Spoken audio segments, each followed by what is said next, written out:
बताएंगे बताएंगे बताएंगे बताएंगे थोड़ा सा अभी आए तो हम बताएंगे, तुम लोगों को सबको बताएंगे, कल बता दे, ठीक है। थोड़ा प्रॉब्लम हो गया इसलिए, ठीक है। कोटे चलो स्टार्ट करते, ठीक है।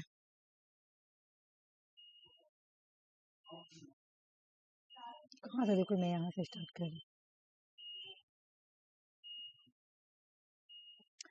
बोला कोटेलिया ऑल्सो नॉन एज ए चाणक्य। कोटेलिया को चाणक्य भी बोला जाता है, और कोटेलिया ने अर्थशास्त्र लिखा था, है ना। कोटेलिया को ऑफन रेफर टू, ठीक है, often refer to as the Indian Machiavelli. Kautilya को इंडियन मैकेवेली भी बोला जाता है। और कोटेलिया मशहूर क्यों हुए हैं, इतना मतलब फेमस क्यों है अर्थशास्त्र के लिए, अपनी बुक अर्थशास्त्र के लिए, ठीक है। इन्होंने सप्तांग थ्योरी दिया, ठीक है। इन्होंने मंडल सिद्धांत दिया, इन्होंने षड गुण नीति दिया, फोर पानियास दिया, फोर फोल्ड पॉलिसी, और इन्होंने टाइप्स ऑफ वार के बारे में बात की। एक एक करके हम लोग पढ़ते हैं, ठीक है।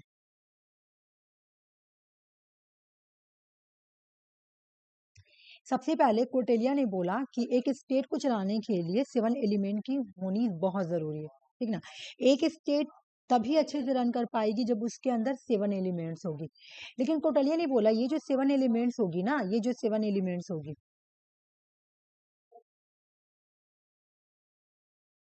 ये जो 7 एलिमेंट्स होगी ना, ये बिल्कुल 7 बॉडी में जो 7 पार्ट है ना, उससे कंपेरिजन किया जाएगा। बॉडी में जो 7 पार्ट होती है ना, बॉडी में जो 7 पार्ट होती है ना,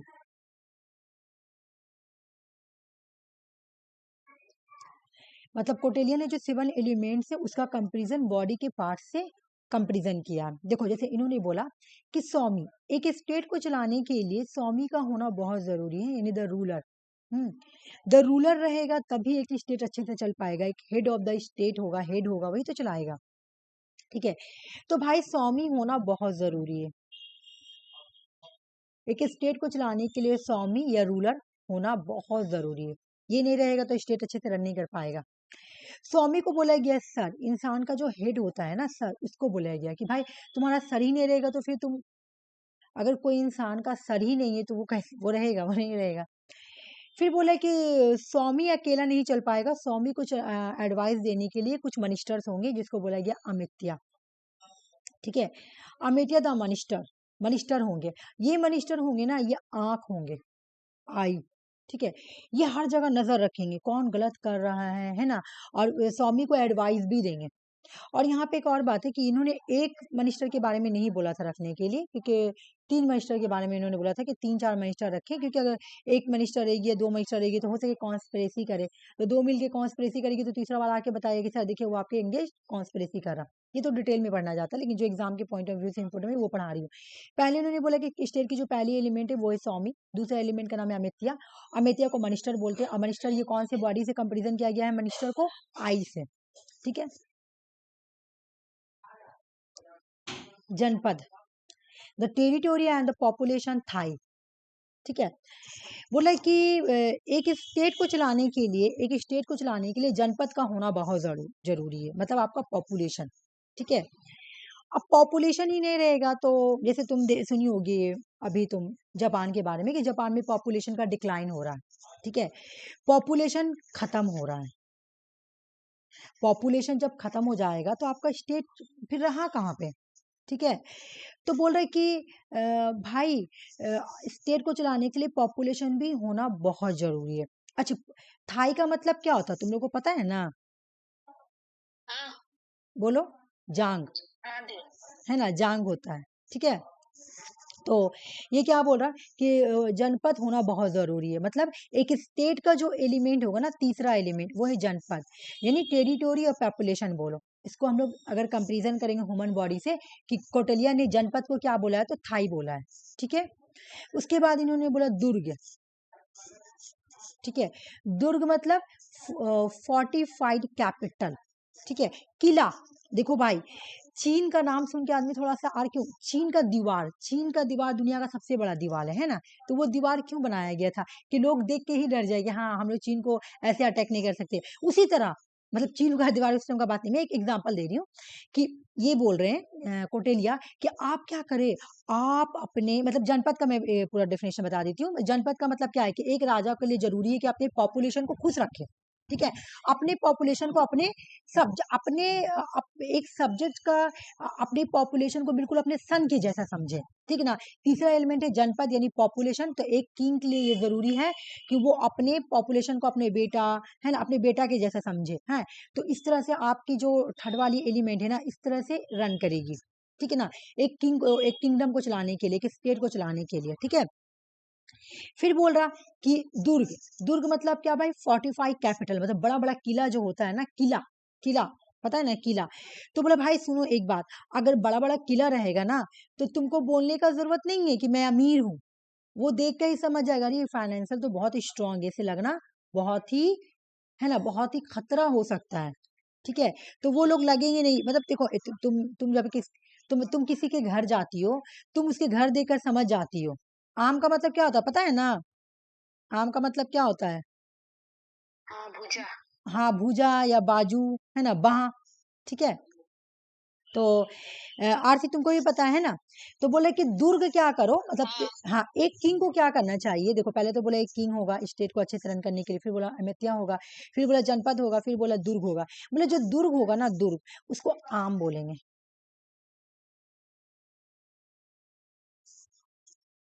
ठीक है, ठीक है। बोले ये क्या होगा, इससे क्या होगा, दुर्ग और आम अगर आप इसको स्ट्रॉन्ग कर लेते हैं, इसको बड़ा बड़ा आप किला बना लीजिए,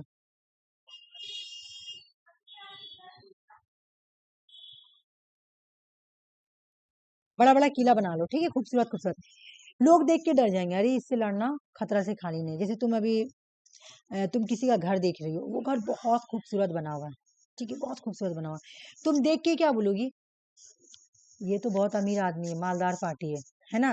तो उसी तरह तुम अपने स्टेट में क्या करो, बड़ा बड़ा किला बना के रखो, ठीक है, बड़ा बड़ा किला बना के रखो।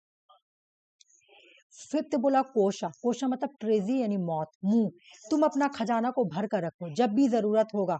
अब देखो एक स्टेट को चलाने के लिए किंग को क्या करना है, अपना खजाना को भर के रखना है। क्यों, मान लो कि तुम्हारे पॉपुलेशन को कोई प्रॉब्लम आई, तुम अपने पॉपुलेशन के लिए पैसा खर्च कर सकते हो, तुमको दुर्ग बनाना है पैसा खर्च कर सकते हो, है ना। तुम्हारे स्टेट पे कोई हमला कर रहा, तो तुम क्या करोगे, फाइनेंशियली कुछ ऐसा वेपन वगैरह तुम ले सकते हो, है ना। तो तुम्हारे पास पैसा रहेगा तब तो तुम स्ट्रांग फील करोगे दूसरे दूसरे लोगों से। डंडा, आर्मी, ब्रेन, ये ब्रेन, ऐसा आर्मी रखो जिसके अंदर ब्रेन हो, दम इंटेलेक्चुअल। मित्र, एलियर मतलब फ्रेंड बनाओ, फ्रेंड, फ्रेंड बनाओ, फ्रेंड बनाओ, क्या करो तुम, क्या करो, दोस्त जो तुम्हारा इनमी का दुश्मन है ना उससे दोस्ती कर लो। मित्र बनाओ, एली, वो एयर होगा। लेकिन तुम सुनो भाई, एक मेरी बात, मित्र तो बनाओ लेकिन मित्र के लिए हमेशा कान खड़ा रखो, कब धोखा दे देगा पता नहीं, ठीक है।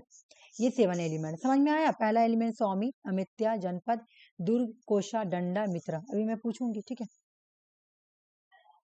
इन्होंने मंडल सिद्धांत दिया, मंडल सिद्धांत का मतलब क्या मैं बता रही हूँ। ये बिजुगिस को बताते हैं कि बिजुगिस जो होता है ना, बिजुगिस का मतलब क्या है, ऐसा किंग जिसने पूरा जिसके अंदर एक एस्पिरेशन हो कि मुझे पूरे वर्ल्ड को है ना एक्वायर करना है, ठीक है ना, जिसके अंदर हमेशा ये बात चले कि मैं किसी चीज को भी एक्वायर कर सकता हूँ।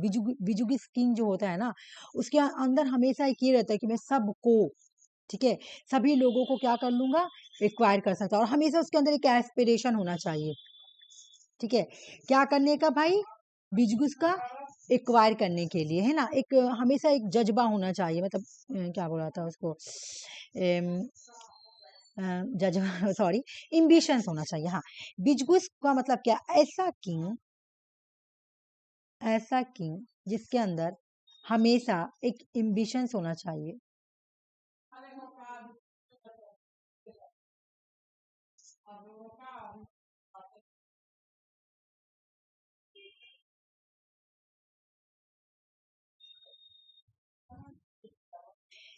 एम्बिशंस, डिजायर्स, विक्ट्री, हमेशा जीतने की एक ख्वाहिश होना चाहिए, मुझे जीतना है, बस मुझे करना है, ये बिजुगिस ऐसा होगा। और वो बिजुगिस किंग जो होगा ना, उसको बच के रहना है। किससे?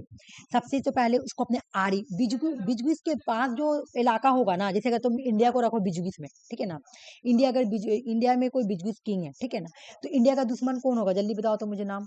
जल्दी, इंडिया का जो नेबरिंग होगा वो इंडिया का दुश्मन है पाकिस्तान। पाकिस्तान। ठीक है पाकिस्तान। ना, पाकिस्तान हो गया नेबरिंग, तो पाकिस्तान। अरे अम्मी झूठ बोल, हे प्रीति, झूठ बोल। अल्लाह के तय। ठीक है, ठीक है, आरी, ठीक है, आरी जो है वो, सॉरी थोड़ा सा मेरा माइंड डिस्ट्रैक्ट हो गया। ठीक है, बिजुगिस जो है उसका जो दुश्मन होगा वो होगा आरी। आरी को हम लोग क्या बोलेंगे? इनमी। ठीक है, इनमी। ओके, ठीक है। उसके बाद बोला, अभी हम लोग फ्रंट वाला देख रहे हैं, ठीक है ना। उसके बाद बोला कि जो दुश्मन का दुश्मन होगा, जैसे देखो इंडिया के बाद आता है पाकिस्तान, और पाकिस्तान के बाद आता है अफगानिस्तान। ठीक है, तो जो पाकिस्तान तो दुश्मन हो गया क्योंकि ये इंडिया का नेबरिंग है ना। अब जो पाकिस्तान का दुश्मन है, पाकिस्तान का दुश्मन अफगानिस्तान है, क्योंकि पाकिस्तान पे एक बार हमला हुआ था उसका मिलिट्री स्कूल पे, तो कौन हमला किया था? तालिबान। तालिबान कहाँ का था? अफगानिस्तान का था, है ना। तो इस तरह से मतलब एक तुम बना लो कि पाकिस्तान का दुश्मन है अफगानिस्तान, तो क्यों ना इंडिया जाके इससे दोस्ती कर ले। दूसरी तरफ बिजुगिस को बोल रहा है कि तुम ना अपना आरी का जो इनमी है ना उससे दोस्ती कर लो। ठीक है, तो आरी का इनमी कौन होगा? उसका नेबरिंग। ठीक है, आरी का इनमी होगा उसका नेबरिंग। तो ये बिजुगिस का मित्र है, देख लो, मित्र वाला जो पर्पल वाला वो मित्र है, और रेड वाला जो है वो तुम्हारा बिजुगिस का कौन है? इनमी है। ठीक है ना। फिर उसके बाद बोला कि फिर जो उसका जो तुम्हारा मित्र है उसका जो अच्छा दुश्मन है ना। दीदी, हाँ बोलो। बोल रहे ना कि ये जो विजिशु है हाँ उसको सेंटर में रखते हुए सबको हम लोग देखेंगे ना। हाँ बिल्कुल, बिजुगिस किंग ऐसा होगा जिसके अंदर हमेशा एक एम्बिशंस होगी, डिजायर होगी, किस चीज मतलब का? कि व्यक्ति के लिए। हाँ, यहाँ पे विजिशु कोटेलिया, को ही हम हाँ, लोग। कोटेलिया बोल रहा है बिजुगिस किंग को एडवाइस दे रहे, एक तरीके से समझो कि बिजुगिस किंग कैसा होगा। बिजुगिस किंग हमेशा अपना नेबरिंग को दुश्मन मानेगा, ठीक है ना, इनमी समझेगा। लेकिन जो इनमी का दुश्मन है, उसको अपना मित्र समझेगा। ठीक है, लेकिन जो इनमी का जो उसका बिजुगिस का जो फ्रेंड है, मित्र, अब मित्र का जो दुश्मन है ना, वो बिजुगिस का भी इनमी हो गया। देख लो, इनमी ऑफ एनिमी, यानी आरी मित्र। जो आरी है वो दुश्मन है, याद रखना। जो आरी है वो दुश्मन है, जो मित्र है वो बिजुगिस का फ्रेंड है। ठीक है ना। जैसे यहाँ पे लिखा हुआ आरी मित्र, यानी ये दुश्मन का दोस्त है। ठीक है, ये दुश्मन का दोस्त है। तो इस तरह से बोल रहा कि फिर यहाँ पे जो आया ये वाला, ठीक है ना, तो ये मित्र मित्र क्योंकि ये दुश्मन।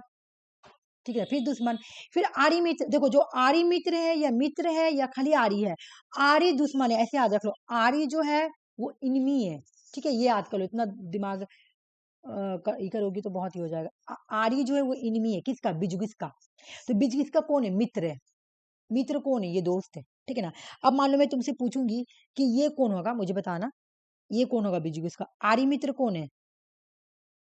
आर्य मित्र आर्य मित्र जो है इनमी हुआ, बस आर्य लग गया इनमी, बस यही समझना है। अब खाली मित्र मित्र है, बताओ। Friend of ally. बिल्कुल, ठीक है ना, बस यही समझना था। ये तो हो गया फ्रंट वाला हिस्सा। अब बोल रहा है वो कि समझ में आ गया। एक हाँ चीज समझ नहीं आया, जो आर्य मित्र मित्र है ना हाँ लास्ट में, हाँ हाँ एनिमी फ्रेंड ऑफ हाँ, एली, वो अलग। तो ये तुम्हारा आरी मित्र मित्र, ये अब फिर से मित्र का दोस्त है। ये आरी का मित्र है, ये आरी का दोस्त है। देखो ना, आरी लिखा हुआ, ये आरी का अच्छा। मित्र है। आरी लिख गया, देखो, आरी मित्र को जो मैं समझा रही हूँ, आरी मित्र, ठीक है ना, यानी ये आरी का दोस्त है, यानी जो बिजगुस का दुश्मन है ना, आरी उसका दोस्त है। फिर लिख दिया आरी मित्र, मित्र, मित्र, यानी ये आरी का जो दोस्त है ना, आरी का जो दोस्त है उसका दोस्त है। ठीक है ना। आरी ओ मतलब समझ। इनमी, हाँ, लेकिन ये बिजगुस का ये लोग दोनों ही दुश्मन हो जाएगा, क्योंकि ये लोग, बिजगुस का कौन है? बिजगुस का ये लोग दुश्मन है, आरी है। तो जो आरी का भी दोस्त है वो बिजगुस का भी क्या है भाई? दुश्मन। ठीक है, समझ में आ गया। एक होगा मीडिएटर, जो इधर से उधर बात करेगा, मध्यम, मध्यमा बोलेंगे इसको, मध्यम। और एक होगा उद्देशन, उद्देशन, उद्देशन जो रहेगा ना, वो न्यूट्रल होगा, वो कोई इधर से उधर बात नहीं करेगा। ठीक है, उसके बाद बोल रहा है कि तुम्हारा इधर देखो, अब बैक साइड में देखो, बैक साइड में होगा पर्श पर्शनी पर्शनी ग्रह। तो ये देख लो भाई, ये इनमी है, बोलो क्यों? क्योंकि ये देखो, अब ये बैक साइड में, पीछे वाला, फ्रंट वाला पढ़ लिए। अब तुमने तो फ्रंट का दुश्मन देख लिया बिजगुस, अब तुमको पीछे वाला भी दुश्मन को पहचानना है, ठीक है? बोले पीछे में जो पहला होगा प्रश्निगरा, ये तुम्हारा इनमी होगा, ठीक है? और जो अखंड होगा ये तुम्हारा दोस्त होगा, ये फ्रेंड होगा। बस वही ऊपर वाला ही, बस नाम याद रख लो। जो जैसे यहाँ पे डबल लिखा हुआ प्र से ग्रह है ना, तो ये तुम्हारा कौन हो गया? इनमी। और जो तुम्हारा अखंड है वो फ्रेंड है, ठीक है ना? तो कोटेलिया का जो ये थ्योरी है राजमंडला, ये बिलोंग करती है कोटेलिया की इंटर स्टेट रिलेशन, मतलब ये फॉरेन पॉलिसी है और ये इंटर स्टेट रिलेशन बता रही है, PYQ क्वेश्चन से ये, ठीक है? कोटेलिया का जो मंडल थ्योरी है ना, राजमंडल थ्योरी, ये बताती है कि फॉरेन पॉलिसी किस तरह से इंटर स्टेट रिलेशन है। मंडल थ्योरी क्या बता रही है तुमको? मंडल थ्योरी यही बता रही है कि बिजगुस का दोस्ती कैसे इंटर स्टेट रिलेशन है, कैसे बिजगुस का दोस्ती अपने नेवरिंग से नहीं, नेवरिंग के बाद वाले लोगों से है, फ्रंट में भी बैक में भी। मैं तुम लोग से एक बार पूछ रही, तुम लोग मुझे बताना, तो रुक जाओ, एक सेकंड रुक जाओ।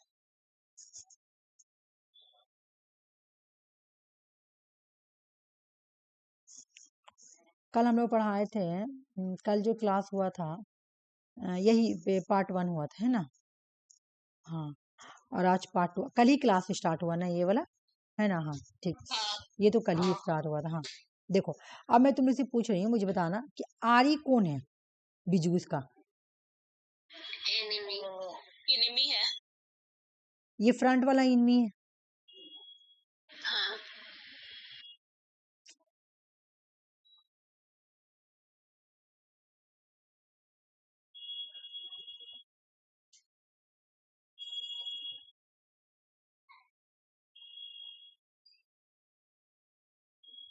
ये कौन है? प्रशनि ग्रह, ये पीछे वाला एनिमी है। हाँ, पीछे enemy वाला। है ये भी।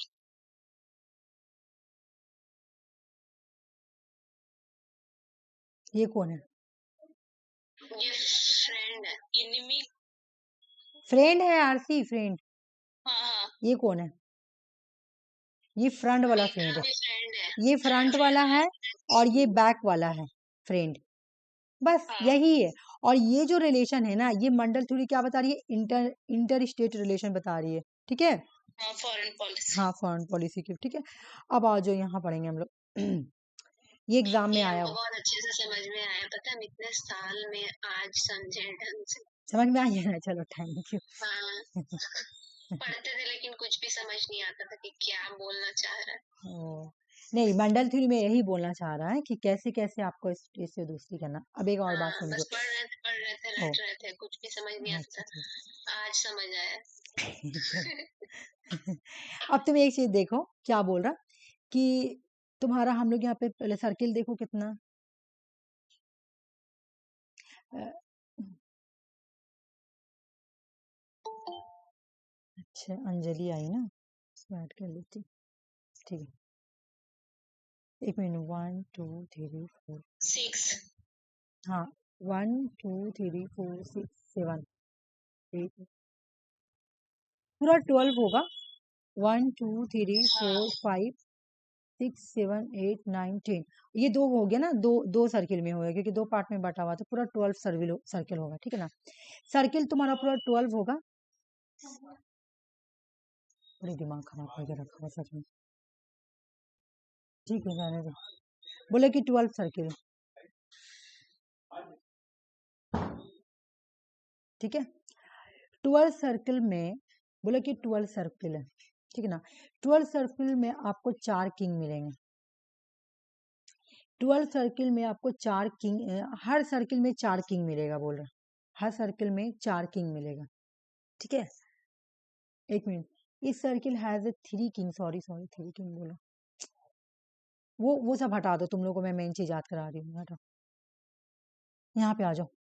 अगर तुमसे पूछे कि तो ये एलिमेंट्स कितने हैं, कि स्टेट में टोटल एलिमेंट्स कितने हैं, तो 72।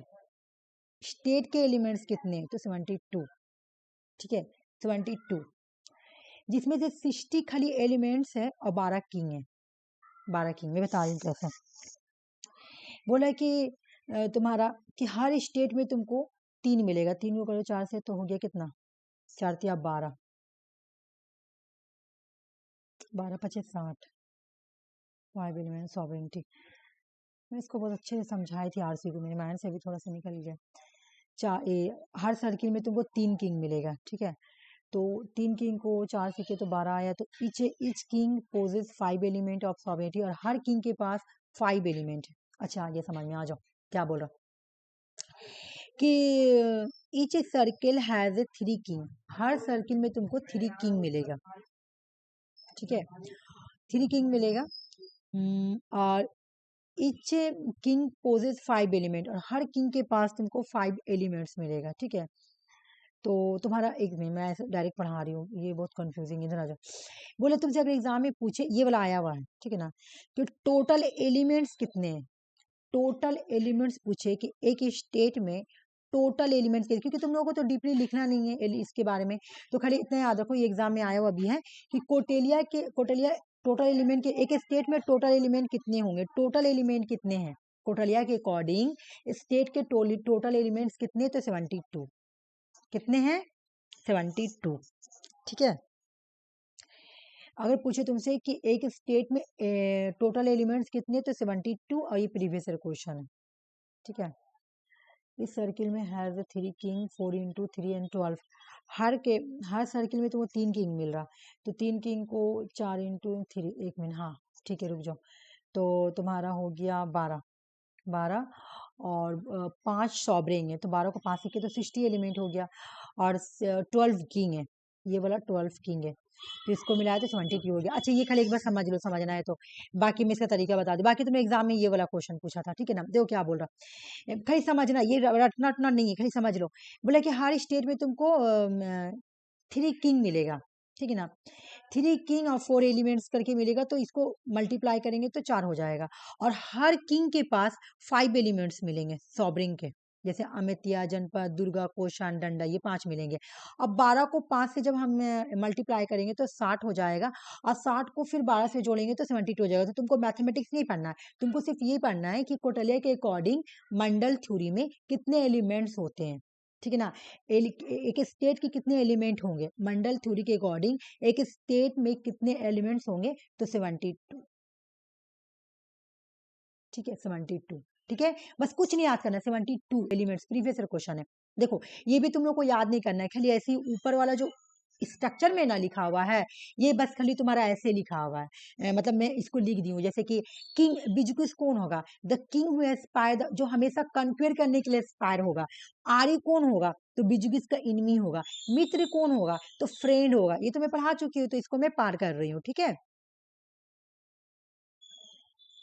सब लिख दियो। मध्यम कौन होगा भाई, तो बफर स्टेज जो मेडिएटर होगा। उदसैन कौन होगा, है ना, उदसैन कौन होगा, तो न्यूट्रल किंगडम होगा, जिसको किसी से कोई फर्क नहीं। अब इधर आ जाओ, कोटेलिया ऑल्सो गिव द सदा सदगुण सिद्धांत, सदगुण सिद्धांत हिंदी में लिखा हुआ है, थोड़ा मुझे पढ़ने में डिफिकल्ट हो रहा।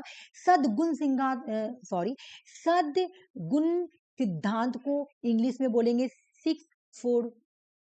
Fold policy. आई हुई क्वेश्चन है, बहुत बार आई हुई, नेट में बहुत बार आई हुई, ठीक है ना। बोल रहा बिजुकिस को फॉरेन पॉलिसी को 6 तरीके से यूज करना चाहिए। बोल रहा कोटेलिया कि जो बिजुकिस किंग है ना, अच्छे से समझना, तुम लोग नहीं समझ में आएगा तो प्लीज मुझे बोलना, ठीक है ना। कोटेलिया बोल रहा है कि एक बिजुकिस किंग को ना 6 टाइप की फॉरेन पॉलिसी अपनानी चाहिए, और वो जो 6 टाइप की फॉरेन पॉलिसी है ना, वो है सदगुण सिद्धांत, ठीक है।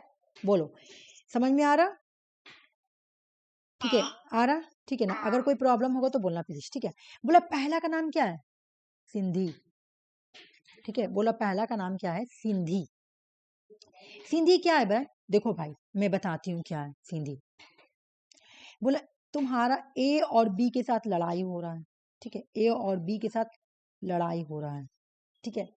तो ए और बी के साथ जब लड़ाई हो रहा ना, तो अगर इनमी स्ट्रांग है, बी ए का इनमी है, ये स्ट्रांग है ना, चुपचाप से तुम इसके साथ ट्रीटी कर लो, यही में अक्लमंदी है, नहीं तो ये तुमको बर्बाद कर देगा, कोटलिया बोल रहा बिजगुस किंग, बिजगुस को बोल रहा कोटलिया कि सुनो बिजगुस, तुम ना 6 तरह की फॉरेन पॉलिसी अपनाना। मान लो कि तुम्हारा साथ किसी का वार हो रहा है, ठीक है, तुम्हारे नेबरिंग स्टेट के साथ वार हो रहा है, और जो तुम्हारा इनमी है वो स्ट्रांग है, तो तुम्हारा यही अच्छा है चुपचाप से उसके साथ ट्रीटी साइन कर लो, नहीं तो तुमको खत्म कर देगा। ठीक है, तो ये हो गया सिंधी। ठीक है, विगरा, विगरा क्या है? ठीक है, जब तुमको लगे कि हाँ मैं स्ट्रांग हो चुका हूं, अब मुझे बी पे अटैक करना चाहिए, कर दो, ब्रेक द सिंधी, ट्रीटी जो तुम किए थे ना तोड़ दो, विग्रा कर दो, वार करो, ट्रीटी को या सिंधी को तोड़ दो, start war if you are strong, अगर तुम स्ट्रांग हो गए हो ना, हमला करो बी के ऊपर। ठीक है, ये foreign policy according to Kautilya. आसान, ठीक है, stationing of the force near enemies territories. ठीक है, बोला अगर तुम्हारे दो स्टेट के बीच में लड़ाई हो रहा, मान लो ए को मैं रख रही हूँ हमेशा बिजुगिस, ए बिजुगिस रहेगा, ठीक है ना, बोला मान लो भाई कि तुम्हारा सी और बी के बीच में लड़ाई हो रहा है, तुम यहाँ पे न्यूट्रल रहो, क्योंकि तुम्हारा दोनों ही नेबरिंग है। ठीक है, तुम यहाँ पे क्या रहो, न्यूट्रल रहो। बोल रहा आशान का मतलब क्या होगा, न्यूट्रलिटी। मैं यहाँ पे लिख दे, मैं यहाँ पे लिखी नहीं हूँ, मैं बहुत ही दिमाग गलती करती हूँ, लिख देती हूँ न्यूट्रलिटी। ठीक है,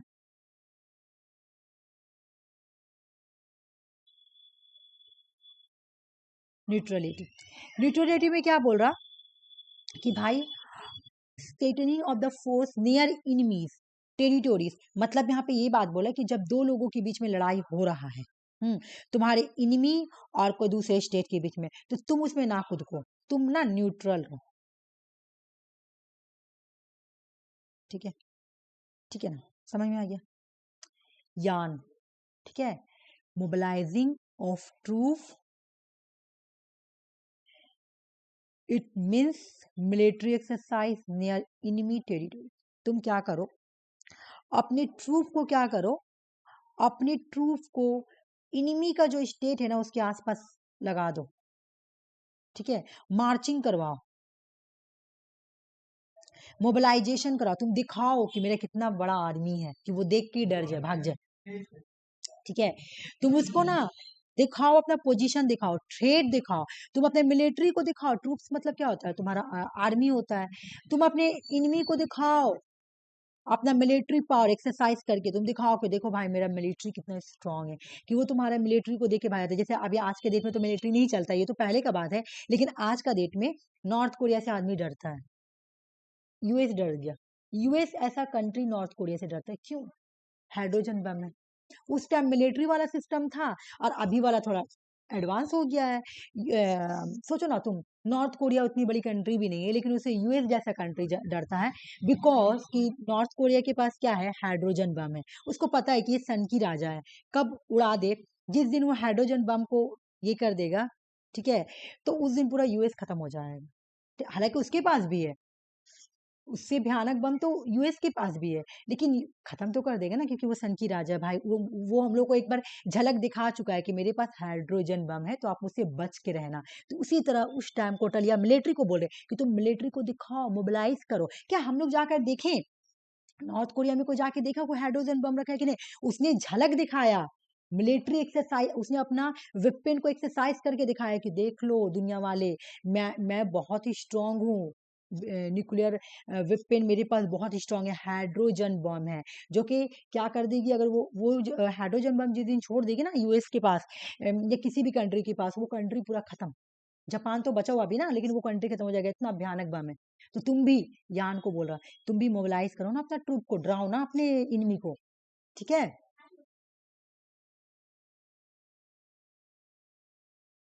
फिर आगे तुम्हारा शम, क्षमा शार्या, क्षमा शार्या मतलब क्या, अलायंस।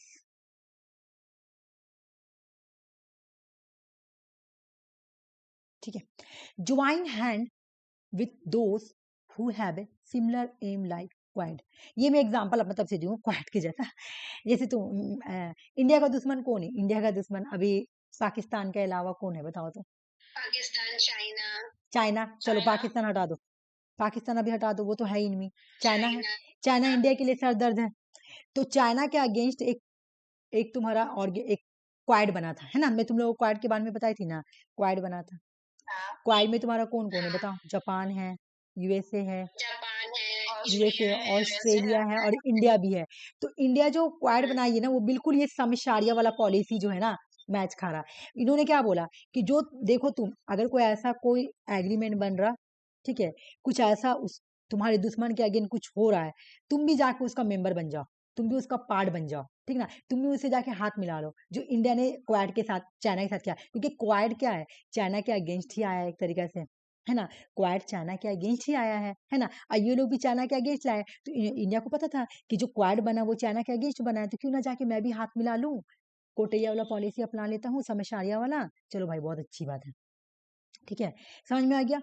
उसके बाद बोला डुअल पॉलिसी, डैब। देखो भाई, तो हिंदी लिखा हुआ ना, तो थोड़ी मुझे ये भी लगेगा पढ़ने में, ठीक ना? डैब डैब, एक minute, debit debit web, dual policy इसका मतलब, ठीक है ना? It means friendship with the one enemy for the time being and enmity with the other, don't open two front at the same time। मैं बता रही हूँ इसका मतलब क्या है, एक मिनट रुक जाओ।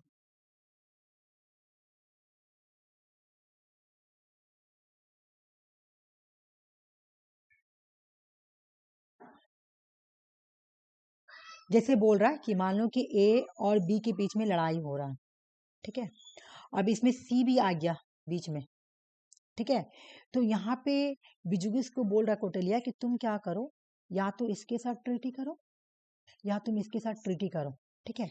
ट्रीटी करके पहले एक को घसका दो। मान लो कि तुम पहले सी आया, तो तुम क्या करो, बी के साथ ट्रीटी कर लो कि चलो हम लोग ट्रीटी कर लेते हैं। बी के साथ ट्रीटी करके पहले सी को भगाओ, उसके बाद आपस में लड़ाई करो। कभी भी तुम दो लोगों के साथ लड़ाई मत करना, नहीं तो तुम्हारा नुकसान हो जाएगा। मैं एक विचार लगा लेती हूँ, एक सेकंड रुक जाना।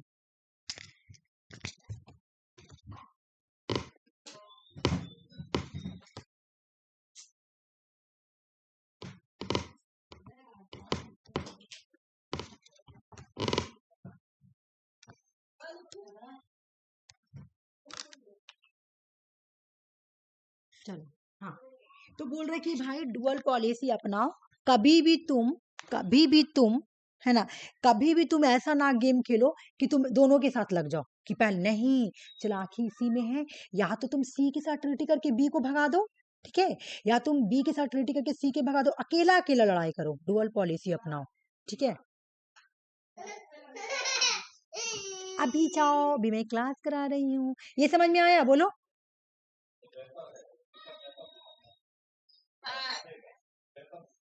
ठीक है,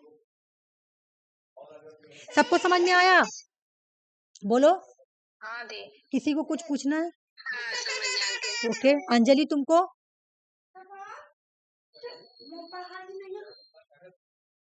फोर फोल्ड उपन्यास या फोर फोल्ड पॉलिसी, ठीक है ना, किसका? कोटेलिया का, ठीक है। क्या है भाई? फोर फोल्ड पॉलिसी, ठीक है, किसका भाई? तो कोटेलिया का। हम लोग क्या पढ़े? हम लोग पढ़े सेवन एलिमेंट्स।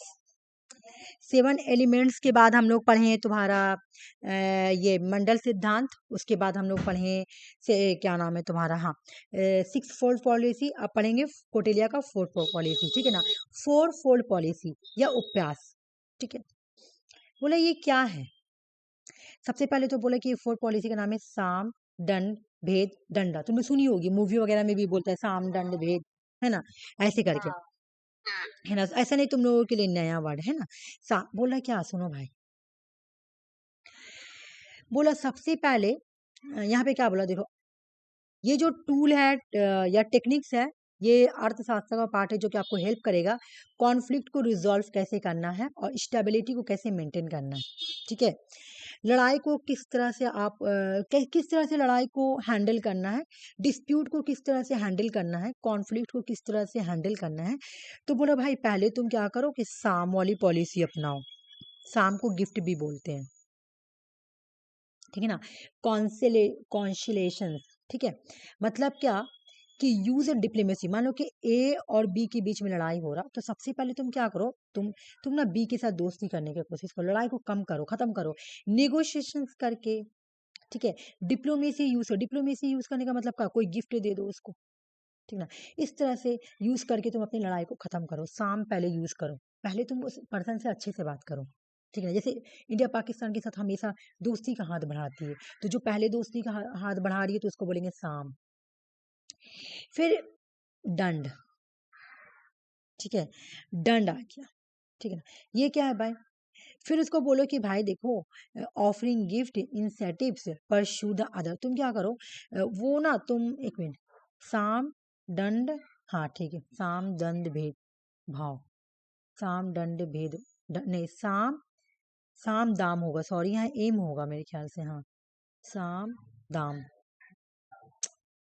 मेरी गलती, सॉरी, यहाँ पे ए होगा, दाम होगा, ठीक ना, दाम, साम दाम भेद दंड, ठीक है। ऐसे बोला कि दाम दो, दाम का मतलब कि पहले तो सॉरी यहाँ पे गिफ्ट नहीं आएगा, गिफ्ट यहाँ आएगा, सुनो। पहले तो उससे बात करो, डिप्लोमेसी अपनाओ, सॉरी, पहले तुम उसे कॉन्फ्लिक्ट को रिजॉल्व करने के लिए बातचीत करो, डिप्लोमेसी यूज करो, गिफ्ट यहाँ नहीं आएगा, गिफ्ट यहाँ आएगा, ठीक है। तो उसके बाद तुम क्या करो कि दाम यूज करो। दाम, दाम का मतलब क्या होता है, मतलब कोई चीज को खरीदना, उसका दाम दो, गिफ्ट ऑफर करो, ठीक है। पहले तो जैसे इंडिया भी हमेशा पाकिस्तान के साथ पहले क्या करती थी, सोचती चलो नेगोशिएशन करने, नेगोशिएशन करने के बाद पाकिस्तान को कोई गिफ्ट भी देती है, मतलब कोई किसी तरह का स्पेशल स्टेटस दे देना, है ना। तो इस तरह से पहले दी, ठीक है। उसके बाद क्या करना, भेद, creating division discord among the opponent to weak them. अब पहचानो उसका वीकनेस क्या है। पहले तुम क्या की, पहले तुम नेगोशिएशन करो, गिफ्ट दे को अपने अंदर ले लो, ठीक है। उसके बाद उसका वीक पॉइंट को पहचानो क्या है, ठीक है। वो वीक पॉइंट को पहचान के रखो अपने माइंड में, जब जरूरत पड़े, ठीक है, तब दंड यूज करो, उसको पनिशमेंट दो, उसको फोर्स यूज करो, देखो उसका कहाँ पे वो फेल है, कहाँ पे वो कमजोर है, वहां पे वो फोर्स यूज करो, कोहर्सन यूज करो, खत्म कर दो। साम दाम भेद दंड, ठीक है। ये डना नहीं होगा, ये दाम होगा, सॉरी, DA में, साम दाम भेद दंड, ठीक है। तो ये समझ में आ गया। 4 पॉलिसी में क्या है, साम पहले बात करो, दाम गिफ्ट दो, गिफ्ट देखो उसका विश्वास ले लो, है ना। भेद, उसके अंदर का बात जानो कि वो वीकनेस कहाँ पे है, किस पार्ट में उसको हम हमला करेंगे तो उसको एक बार में खत्म कर सकते हैं। फिर दंड, जब अब वो नहीं मान रहा, लड़ाई कर रहा है तुमसे, बस मारो, पनिशमेंट करो, फोर्स करो, यूज करो, और जहाँ ऐसा जगह पे हमला करो कि कभी उठ ना पाए, ठीक है। ये 4 पॉलिसी है। कोटेलिया बोल रहे हैं, कोटेलिया या चाणक्य जो भी बोलो, इन्होंने बोला कि एडमिनिस्ट्रेटिव स्ट्रक्चर जो होगा ना एक स्टेट का, वो वेल ऑर्गेनाइज होना चाहिए।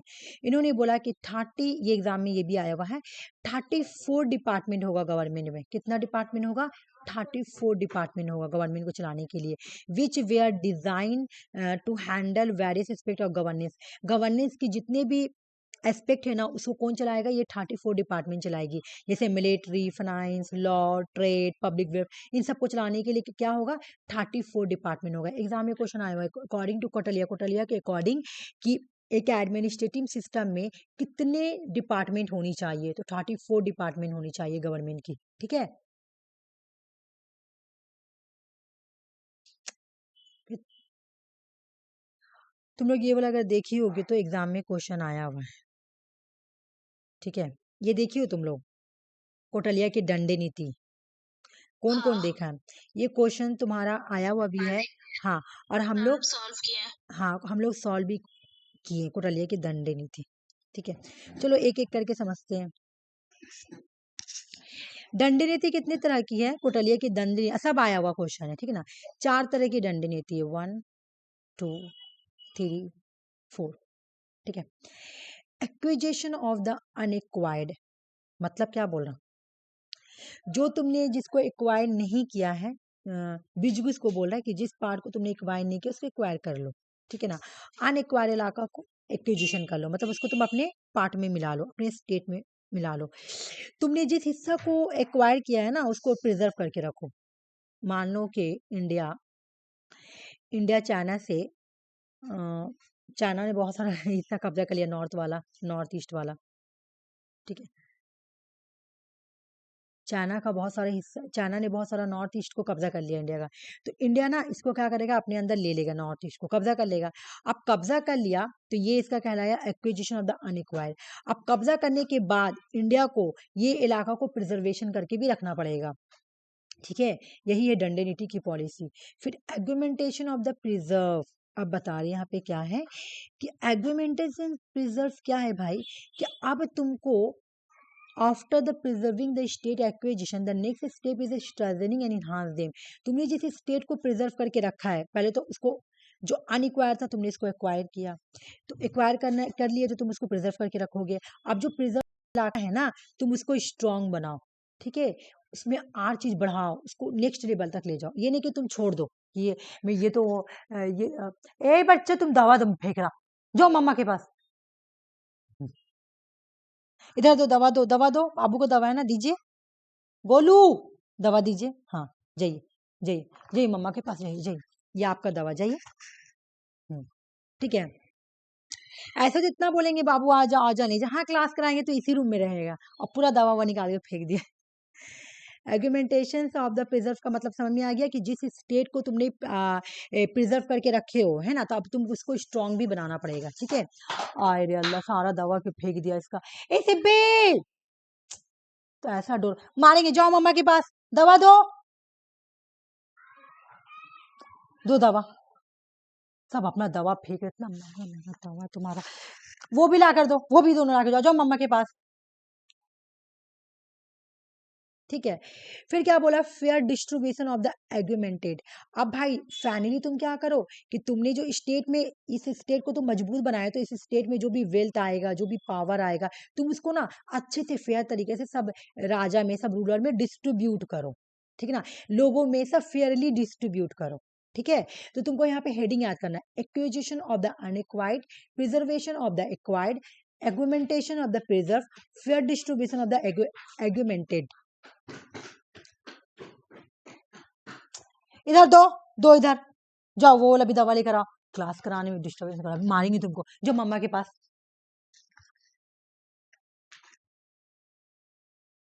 सर डोर बन रहा था ना, कि मैं आवाज भी दूंगी तो आवाज सुनाई नहीं देगा, ठीक है। ये समझ में आ गया ना, चलो अभी स्टार्ट करते हैं। बोला नीति शास्त्र, नीति शास्त्र का कौटिल्य ने नहीं लिखा था, एग्जाम में क्वेश्चन आया हुआ था क्या, कौटिल्य ने लिखा था, बिल्कुल भी नहीं। नीति शास्त्र में भी वही नीति शास्त्र क्या है, एशियन इंडियन ट्रीटीज है, इसमें भी पॉलिटिक्स और स्टेट क्राफ्ट के बारे में बोला गया, लेकिन इसको किसने लिखा था, देख लो यहाँ पे लिखा हुआ, कमंडका ने लिखा था। ये चाणक्य यानी ऑस्ट्रेलिया का डिसिपल था, ये स्टूडेंट था, ठीक है। नीति शास्त्र जिसने लिखा था, एग्जाम में क्वेश्चन आया था क्या, अल्लाह मुझे क्लास कराने नहीं देना तुम, अब बहुत मारेंगे तुमको, दो इधर लाके। ए सिब्बी, अम्मी, हम इसको रख कर आते तो क्लास मुझे नहीं कराने, एक सेकंड रुक जा, चल चल मारते कि नहीं तुम, चल पूरा देख कहाँ करके रखा, देख हाँ देख दवा अपना क्या, तब सब दवा फेंक दिया, इतना हम चिल्ला रहे, मेरे क्लास में भी डिस्टर्बेंस हो रहा, देख सब दवा फेंक दिया, अगर हम नहीं छीनते तो सारा दवा फेंक देता।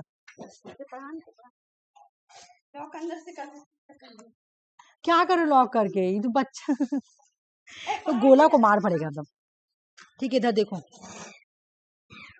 देख क्या किया, पूरा कैरी बैग वगैरह सब फेंक दिया, ठीक है। तो नीति शास्त्र क्या है, एक एशियन इंडियन ट्रीटीज है, जो पॉलिटिक्स और स्टेट क्राफ्ट के बारे में इसमें लिखा हुआ है, ठीक है। और इसको लिखा था किसने, देखो यहाँ कमंडका ने लिखा था, ये कौन था, ये चाणक्य या कौटिल्य का स्टूडेंट था, डिसिपल था, ठीक है।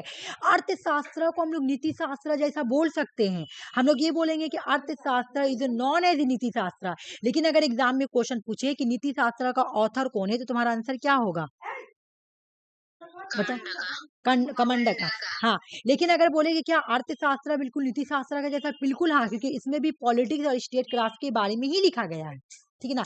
लेकिन अर्थशास्त्र कौटिल्य ने लिखा, और कौटिल्य का जो स्टूडेंट था उन्होंने लिखा नीति शास्त्र, कमंडका, ठीक है। तो हम ये बोल सकते हैं कि अर्थशास्त्र नीति शास्त्र के जैसा है, लेकिन ये नहीं बोल सकते हैं कि नीति शास्त्र को लिखा था कौटिल्य ने, इसको लिखा था कमंडका ने, ठीक है। चलो ये कंप्लीट हुआ तुम्हारा, कौटिल्य कंप्लीट। एक और हाँ, ये पंडित रमाबाई था ना,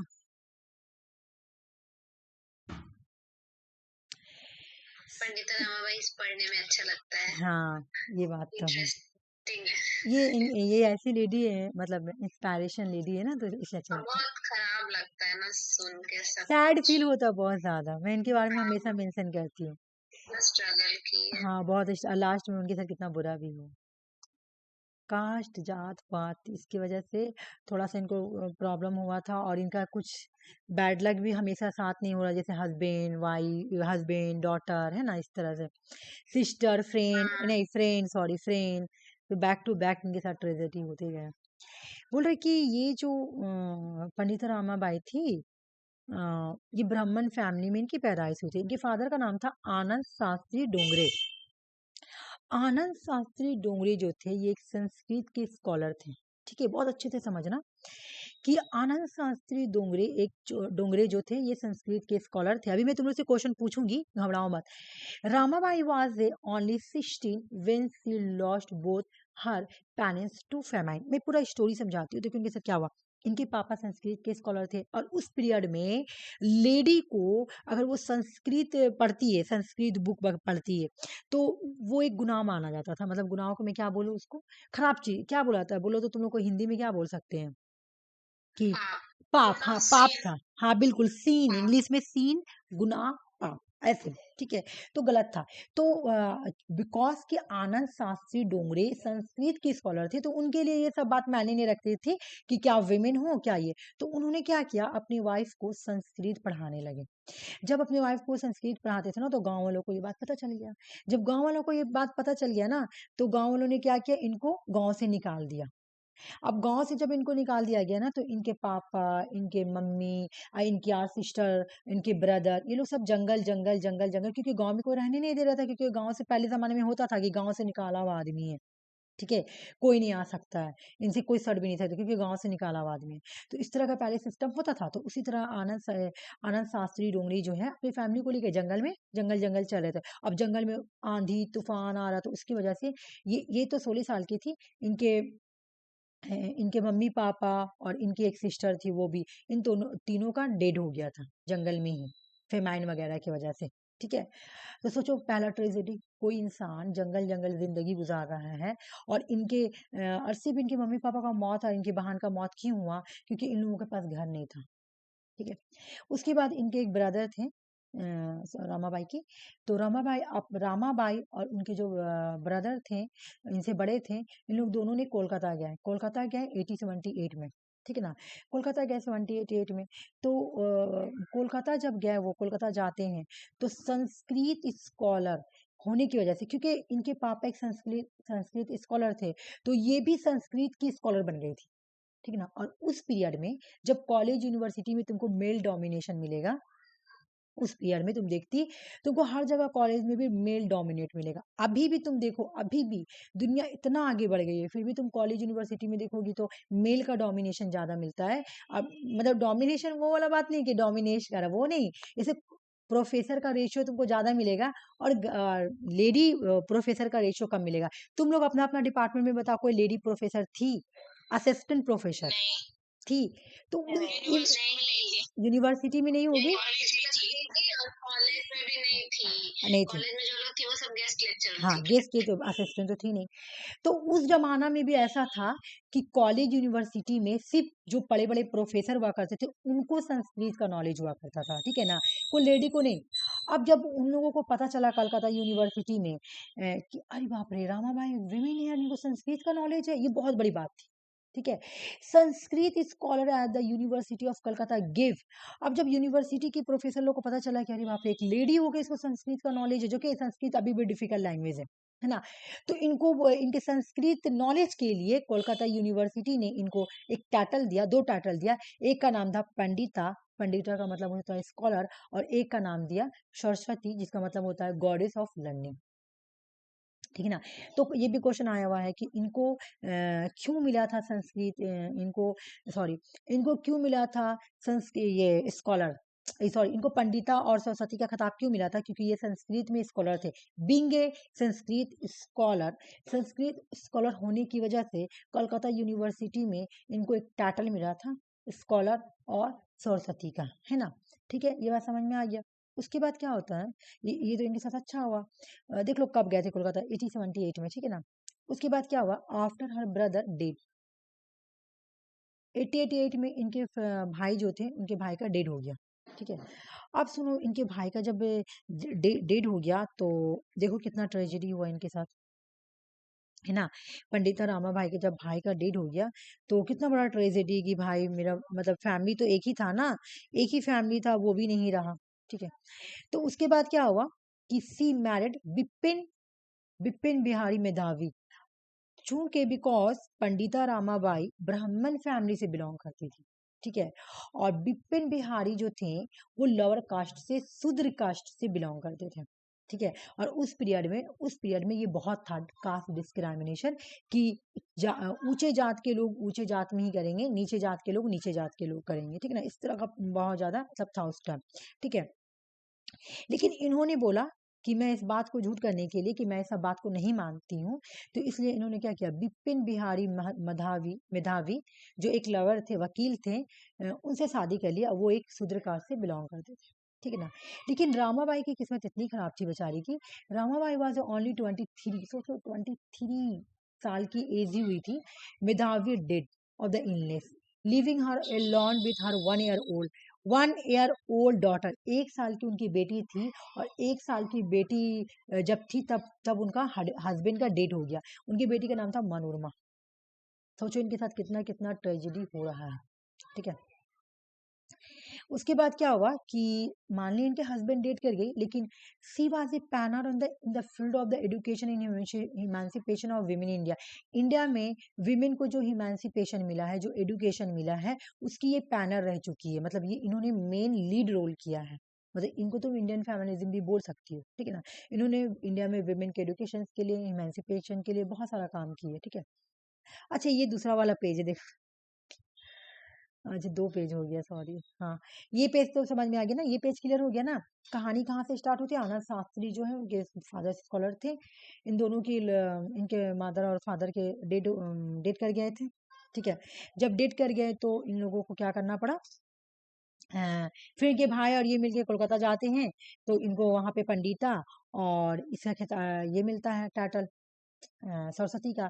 उसके बाद ये शादी कर लेती हैं बिपिन बिहारी मेधावी से, लेकिन वो भी डेट कर जाते हैं जब तुम्हारा रामाबाई सिर्फ 23 साल की थी तब, 1 साल की बेटी मनोरमा को छोड़ के। लेकिन इन्होंने हमेशा इंडिया में विमेन के इमेंसिफिकेशन और एजुकेशन के लिए काम किया। अब हम यहाँ देखेंगे कि इनके फादर के मरने के बाद भी हर फादर डिमाइस, इनके फादर तो खत्म हो गए थे, फिर भी did not divert her from her fight. ये शुरू से ही एक फाइट लेके चल रहे थे, क्या उस फाइट का नाम था, ह्यूमेंसिफिकेशन ऑफ विमेन। मुझे इंडिया में विमेन को ह्यूमेंसिफिकेशन करना है, पावर दिलाना है, और मुझे एडुकेशन के फील्ड में विमेन को एडुकेट करना है ना। ये सब इनका माइंड में चल रहा था। लेकिन इनके फादर के, सॉरी, इनके हस्बैंड के डेथ के बाद भी ये इनका इनका जो पर्पस था ना कि विमेन का इमेंसिपेशन, उनके एजुकेशन को बढ़ाना, इनका माइंड डाइवर्ट नहीं, ठीक है ना। इन्होंने अपना स्ट्रगल को उसी बार सेम ईयर ही इन्होंने अपने स्ट्रगल को जारी रखा। और स्ट्रगल को जारी रखते हुए इन्होंने इन द फर्स्ट ईयर, जब वो विधवा थी, ठीक है ना, है, तो इन्होंने क्या किया, 3 चीज काम, बहुत 3 इंपॉर्टेंट काम किया। एक तो इन्होंने आर्या महिला समाज को स्टैब्लिश किया, 1882, प्रीवियस क्वेश्चन है। फिर उन्होंने स्त्री धर्म नीति बुक लिखा 1882 में। 1882 में इन्होंने 3 काम किया, देख लो। आर्या महिला समाज को फाउंड किया, स्त्री धर्म नीति लिखा, और हंटर कमीशन ऑफ एजुकेशन 1882 में आया था। मैं तुम लोग को ये पढ़ाई भी थी पेपर 1 में कि उस वक्त हंटर कमीशन एजुकेशन आया था। तो ये गवर्नमेंट ऑफ इंडिया ने अपॉइंट किया था इस कमीशन को, हंटर कमीशन को। Hunter commission that was to look to education in India, India में एजुकेशन को देखने के लिए आई थी कि कैसे और इन्हांस किया जाए। अब रामाबाई जाती है और give the evidence before the commission suggestion. इस कमीशन को, हंटर कमीशन को सजेशन देती है, अपना एडवाइस देती है कि teacher should be train for their job, more women should be appoint by the school. बोला गया, हंटर कमीशन में जाके रामाबाई बोलती है कि सर आप लोग ना क्योंकि ये कमीशन क्यों आई थी, एजुकेशन के लिए आई थी कि इंडिया में एजुकेशन सिस्टम को इन्हांस किया जाए।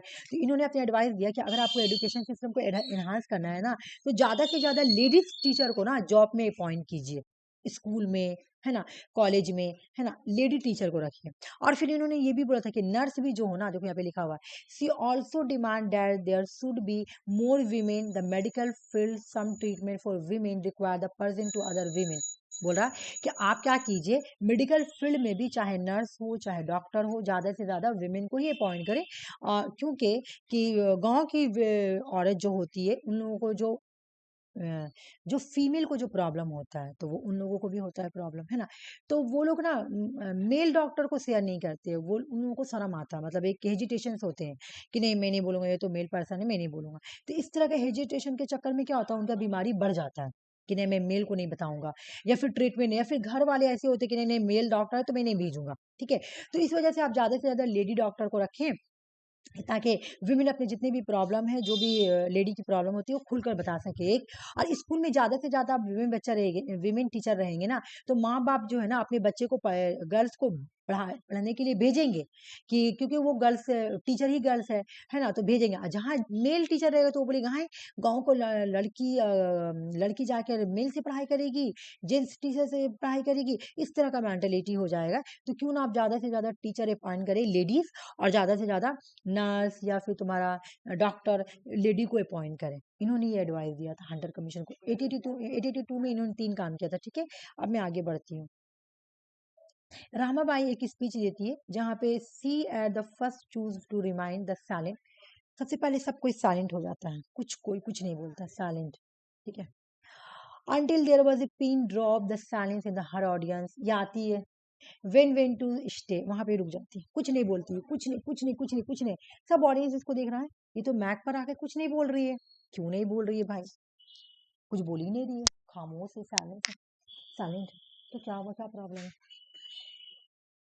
इट इज नॉट स्ट्रेंज, बोला कि जैसे पहले देखो, पहले इन्होंने प्रैक्टिकल करके दिखाया, पहले इन्होंने मैक पे, कोई इंसान आएगा मैक पे बोलने के लिए, स्पीच देने के लिए, ठीक है ना। अब वो कुछ बोलेगा ही नहीं, गौर से सबको देख रहा देख रहा देख रहा देख रहा, तो इंसान को एक लगेगा ना कि भाई ये बोल क्यों नहीं रही है, ऐसा लगता है। तो उसी तरह जब रामाबाई स्पीच देने आई तो कुछ बोल ही नहीं रही है, सिर्फ गौर से मुंह देख रही है तो देख रही है। तो फिर एक आवाज निकलता है, it is a not strange my country man that my voice is small. बोला ये कोई बहुत अजब सा बात नहीं है कि मैं खामोश हूँ, ठीक है। मेरे कंट्री के जो मैन है ना, man that my voice is small, मेरे कंट्री के जो मैन है ना, उन्होंने ही तो मेरे आवाज को छोटा कर दिया है, हमारे आवाज को दबा दिए हैं। For you have never given a women the chance to make their her voice strong, उन्होंने कभी हम लोगों को चांस ही नहीं दिया कि हम लोग भी अपने वॉइस को स्ट्रॉन्ग करें। जैसे वो खामोश थी, साइलेंट थी, तो सब बहुत ही हो गया कि भाई ये साइलेंट क्यों है। तो एक बैक वो बोलती है स्पीच में कि ये कोई अजब सा बात नहीं कि मैं चुप हूँ यहाँ पर आकर, क्योंकि मेरे जो कंट्री के मैन है ना, मेरे कंट्री में जो मैन है, उन्होंने तो हमारी आवाज को दबा दिया है, ठीक है ना। उन्होंने कभी भी हमको ये मौका नहीं दिया कि हम लोग अपनी आवाज को स्ट्रॉन्ग करें, ठीक है ना। ये रामाबाई की स्पीच है, ठीक है। By the time Ramabai left the England, वो चली जाती है इंग्लैंड 1883 में, विथ हर कंपेनियन आनंदीबाई भक्त, उनकी फ्रेंड थी आनंदीबाई, उनके साथ वो चल जाती है। A few month later her companion Anandibai commitment suicide, जान दे देती है। अभी सोचो, दिस इंसिडेंट शॉक्ड रमाबाई, जिसके साथ जा रही लग रहा पनौती लगा हुआ है, जिसके साथ जा रही कुछ ना कुछ गलत ही हो जा रहा है। हस्बैंड, है ना, मम्मी पापा, भाई, ब्रदर, उसके बाद ब्रदर के बाद हस्बैंड, हस्बैंड के बाद इसकी फ्रेंड, ये तो बहुत दुख में, मतलब शौक वाली बात है। बहुत स्ट्रांग लेडी थी। She was only 25 year age of and had already watched her parents, her brother, her husband, her close friend die. Tragic deaths, बोला कि सिर्फ 25 साल की उम्र में उन्होंने इतना चीज देखा, पेरेंट्स खो दिए, भाई को खो दिया, हस्बैंड को खो दिया, क्लोज फ्रेंड को खो दिया, ठीक है। 1883 में ही इन्होंने क्या किया, अपना मजहब, अपने रिलीजन्स को चेंज कर दिया, कन्वर्जन टू क्रिश्चियन, ये क्रिश्चियन बन जाती है, ठीक है। During the same time she was invite to America, यहाँ पे ही इसको उनकी उनकी जो कजन थी उनका भी नाम था, देख लो यहाँ पे क्या है, इनकी जो फ्रेंड है इनका नाम है आनंदीबाई भक्त है, लेकिन इनकी जो कजन है उनका नाम है आनंदीबाई जोशी। इंडिया की पहली लेडी कौन डॉक्टर बनी है, ठीक है। कॉल ही नहीं किया,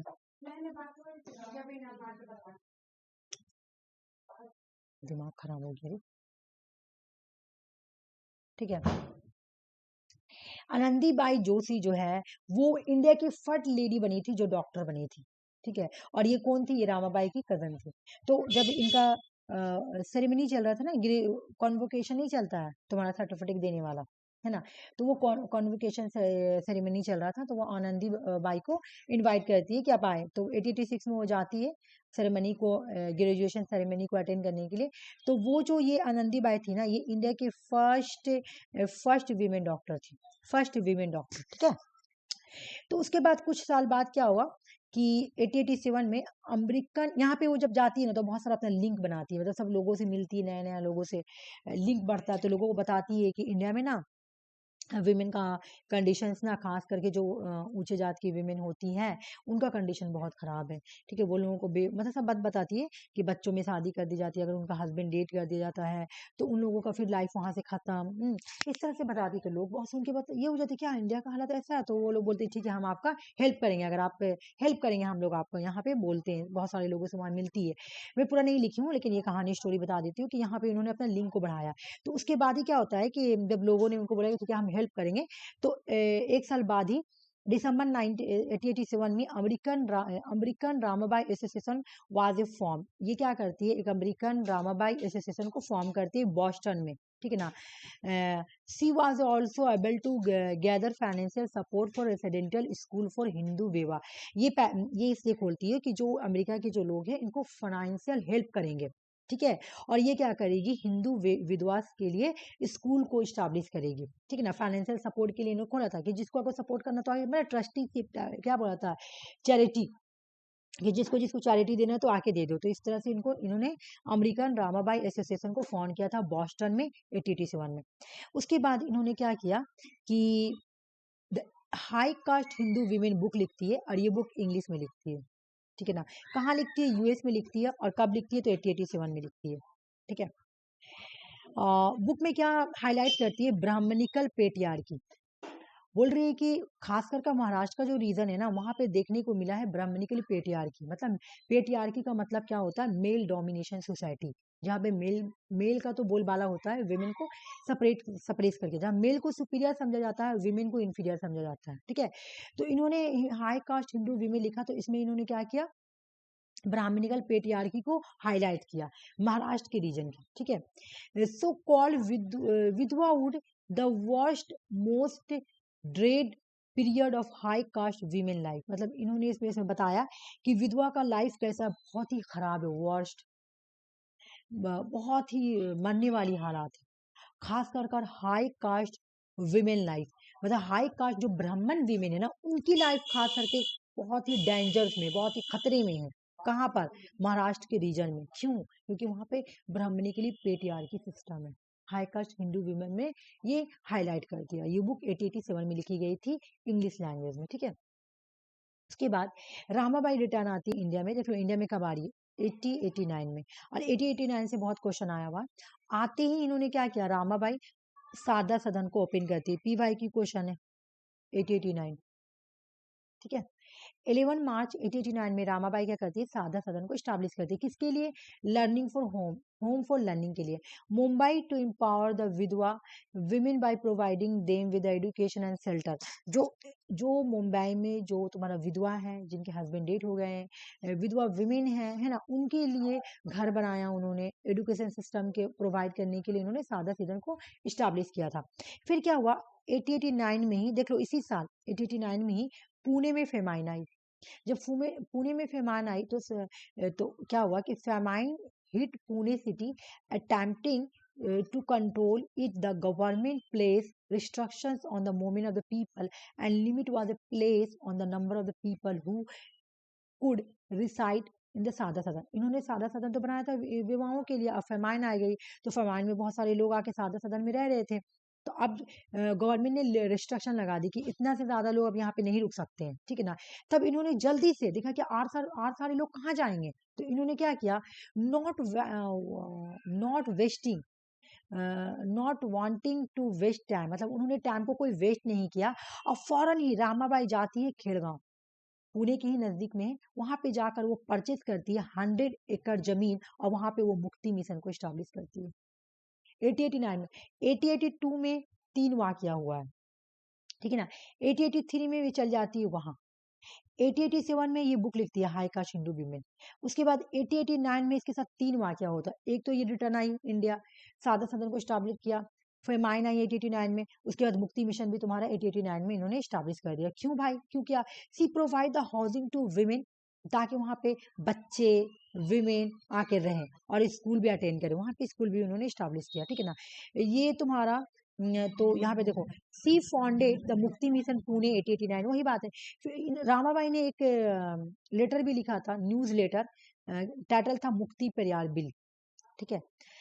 इनको केसरी हिंद का टाइटल मिला था। ये टाइटल किसने दिया? उस टाइम क्वीन विक्टोरिया थी। जब क्वीन विक्टोरिया के कानों में ये गया कि इंडिया की कोई लेडी है और वो वुमेन के लिए इतना काम कर रही है, तो उन्होंने बोला क्यों ना हम ये रामाबाई को केसरी हिंद का टाइटल देते हैं, गोल्ड मेडल देते हैं। 1990 में इनको गोल्ड मेडल का टाइटल मिला और टाइटल का नाम था केसरी हिंद। तो एक बार तुम लोग ये वाला देख लो, ये वाला पेज, ठीक है ना, रिवीजन करने के लिए पेज है। स्त्री धर्म नीति कब आई थी? 1882।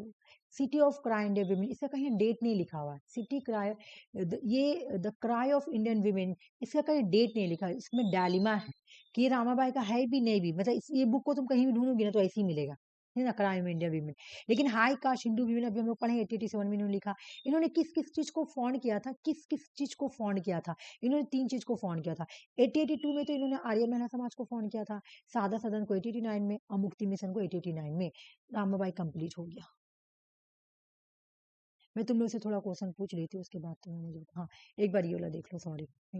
ये कास्ट सिस्टम को क्रिटिक्स करती है, ये ब्राह्मणिकल पेट्रियार्की को क्रिटिसाइज करती है, ये विमेन के राइट को एडवोकेट करती है, ये एम्पावरमेंट करना चाहती है विमेन को, ये रिफॉर्म, ये चाहती है कि रिफॉर्म अप्रोच अपनाया जाए। किसके लिए? वुमेन के लिए। रामाबाई की जो डॉटर मनोरमा है ना, उनका हेल्थ बहुत खराब हो रहा था, बैड हेल्थ की वजह से मनोरमा जो है ना वो भी पास अवे कर जाती है, वो भी डेट कर जाती है 40 साल की उम्र में, 1921 में। अब रामाबाई भी 64, उनकी बेटी के डेथ के बाद ही 1 साल बाद ही रामाबाई भी डेट कर जाती है, ठीक है, वो भी डेट कर जाती है। तो ये हो गया कंप्लीट। एक बार मैं तुम लोग से पूछ रही थी, तुम्हें जल्दी जल्दी जल्दी जल्दी मुझे बता दो, क्योंकि कोटलिया वाला भी पूछना है ना, तो मैं दूसरा टॉपिक स्टार्ट करूँ। मुझे जल्दी बता दो। कोटलिया ने बोला कि मंडल सिद्धांत में कितने एलिमेंट होंगे?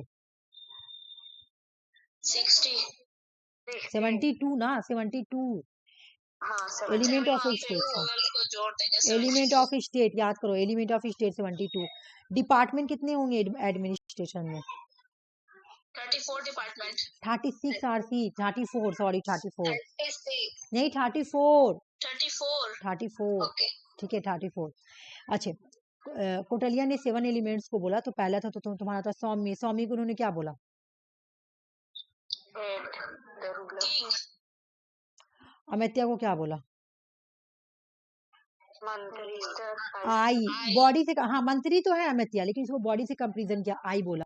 उसके बाद तुम्हारा क्या था, एक मिनट, सौम्य था, अमित्या था, उसके बाद था तुम्हारा हाँ जनपद। जनपद हाँ नहीं, जनपद को पॉपुलेशन बोलेंगे, पॉपुलेशन और पॉपुलेशन को क्या बोला इन्होंने बताओ?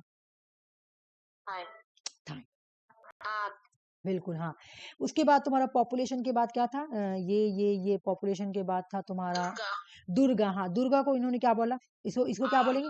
एक मिनट, 45। अंजलि तुम्हारा थोड़ा छूट गया, तुम कर लेना, ठीक है।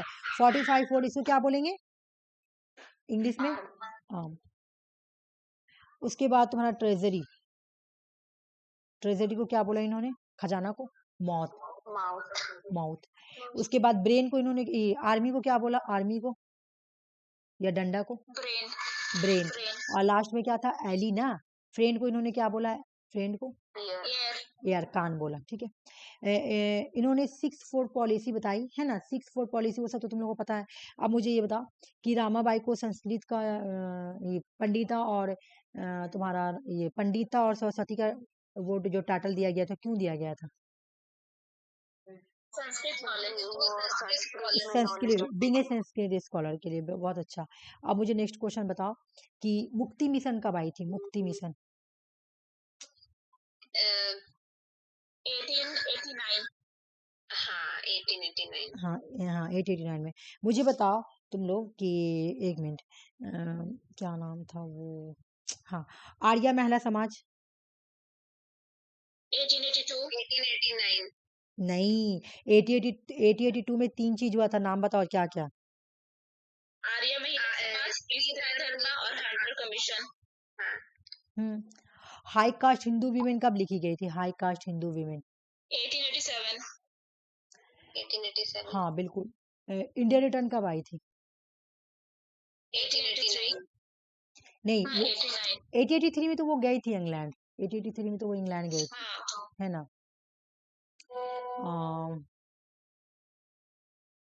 ठीक है। अच्छा और कुछ ऐसा है जो तुम लोगों को इसमें भारी लगे तो मुझे बताओ। हाँ केसरी हिंद का टाइटल कब मिला था? 1919। ठीक है, किसने दिया था? विक्टोरिया। हाँ ठीक है। बाकी हाँ बिल्कुल, ये बुक का नाम तो मुझे बताई ना, Stree Dharmaniti, okay. Under commission on, बाकी तो सब हो गया। मैं दूसरा टॉपिक स्टार्ट कर रही हूँ, ठीक है। बाकी क्वेश्चंस है तो तुम लोग सॉल्व कर लेना। सादा सदन का डेट बताओ, सॉरी सादा सदन का डेट बताओ। 1887। सादा सदन 889 आरसी 1889। 889 ठीक है। 889 में 3 चीज हुआ था, देखो एक तो सादा सदन, फिर उसके बाद मुक्ति मिशन और फेमाइन भी आया था ना। हाँ पुणे में हाँ फेमाइन है। हाँ चलो अब मैं दूसरा पार्ट स्टार्ट कर रही हूँ, ओके। जवाहरलाल नेहरू, इनका जो बर्थ हुआ था 14 नवंबर 889 में इलाहाबाद यूपी में, इंटू इंटू ए वेल्थी काश्मीर पंडित फैमिली। ये काश्मीरी पंडित फैमिली से बिलोंग करते थे और काफी रिच फैमिली से बिलोंग करते थे। इनका फादर का नाम था मोतीलाल नेहरू। मैं हमेशा तुम लोगों को यह बात बोलती हूँ कि जब एक बार बीजेपी बोला था कि इसके राहुल गांधी को, बहुत पहले 2016 में बोला था राहुल गांधी को कि इसके अंदर तो नेशनलिज्म ही नहीं है, ठीक है।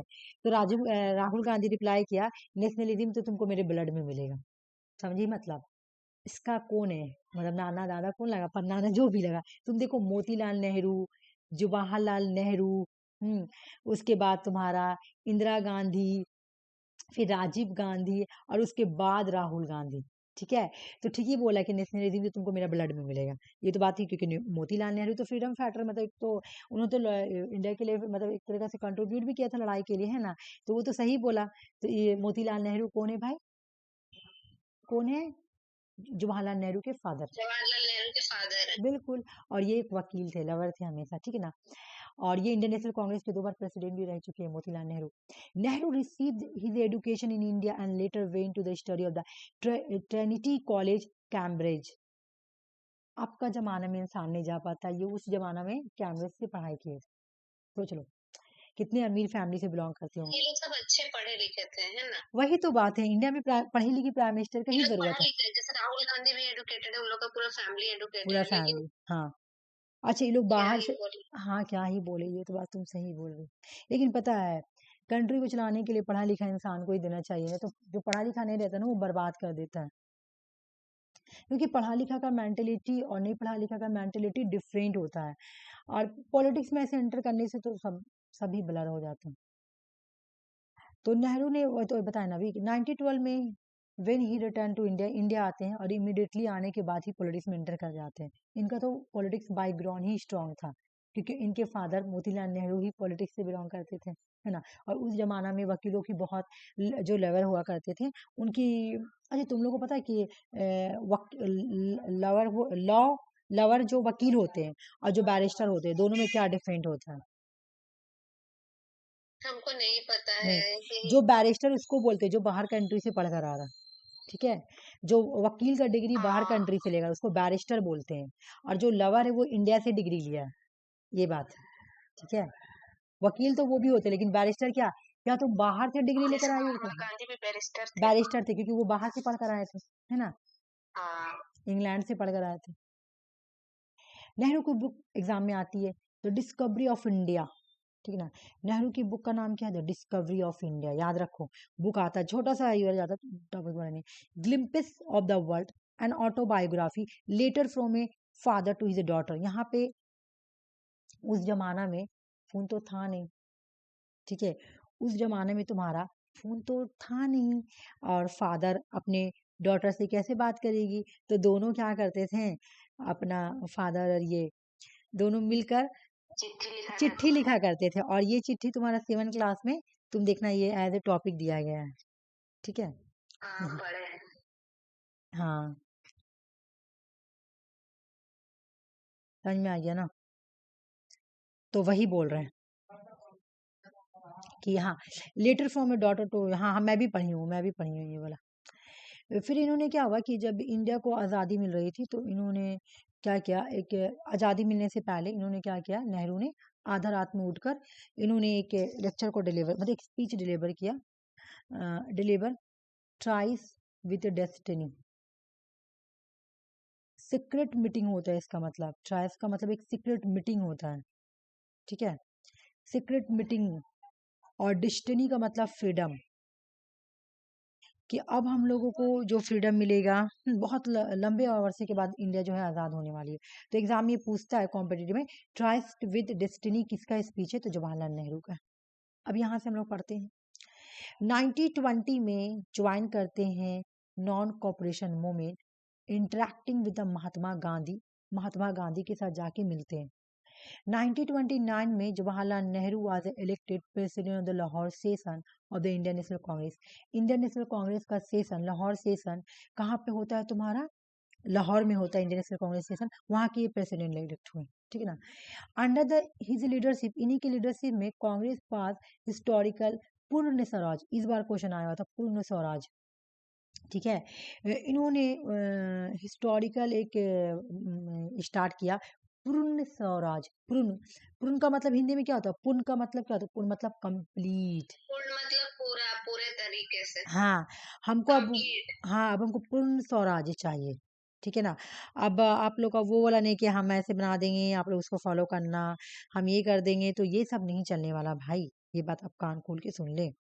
अब हम लोग को पूर्ण स्वराज चाहिए, मतलब कंप्लीट, कंप्लीट इंडिपेंडेंस चाहिए, ठीक है ना।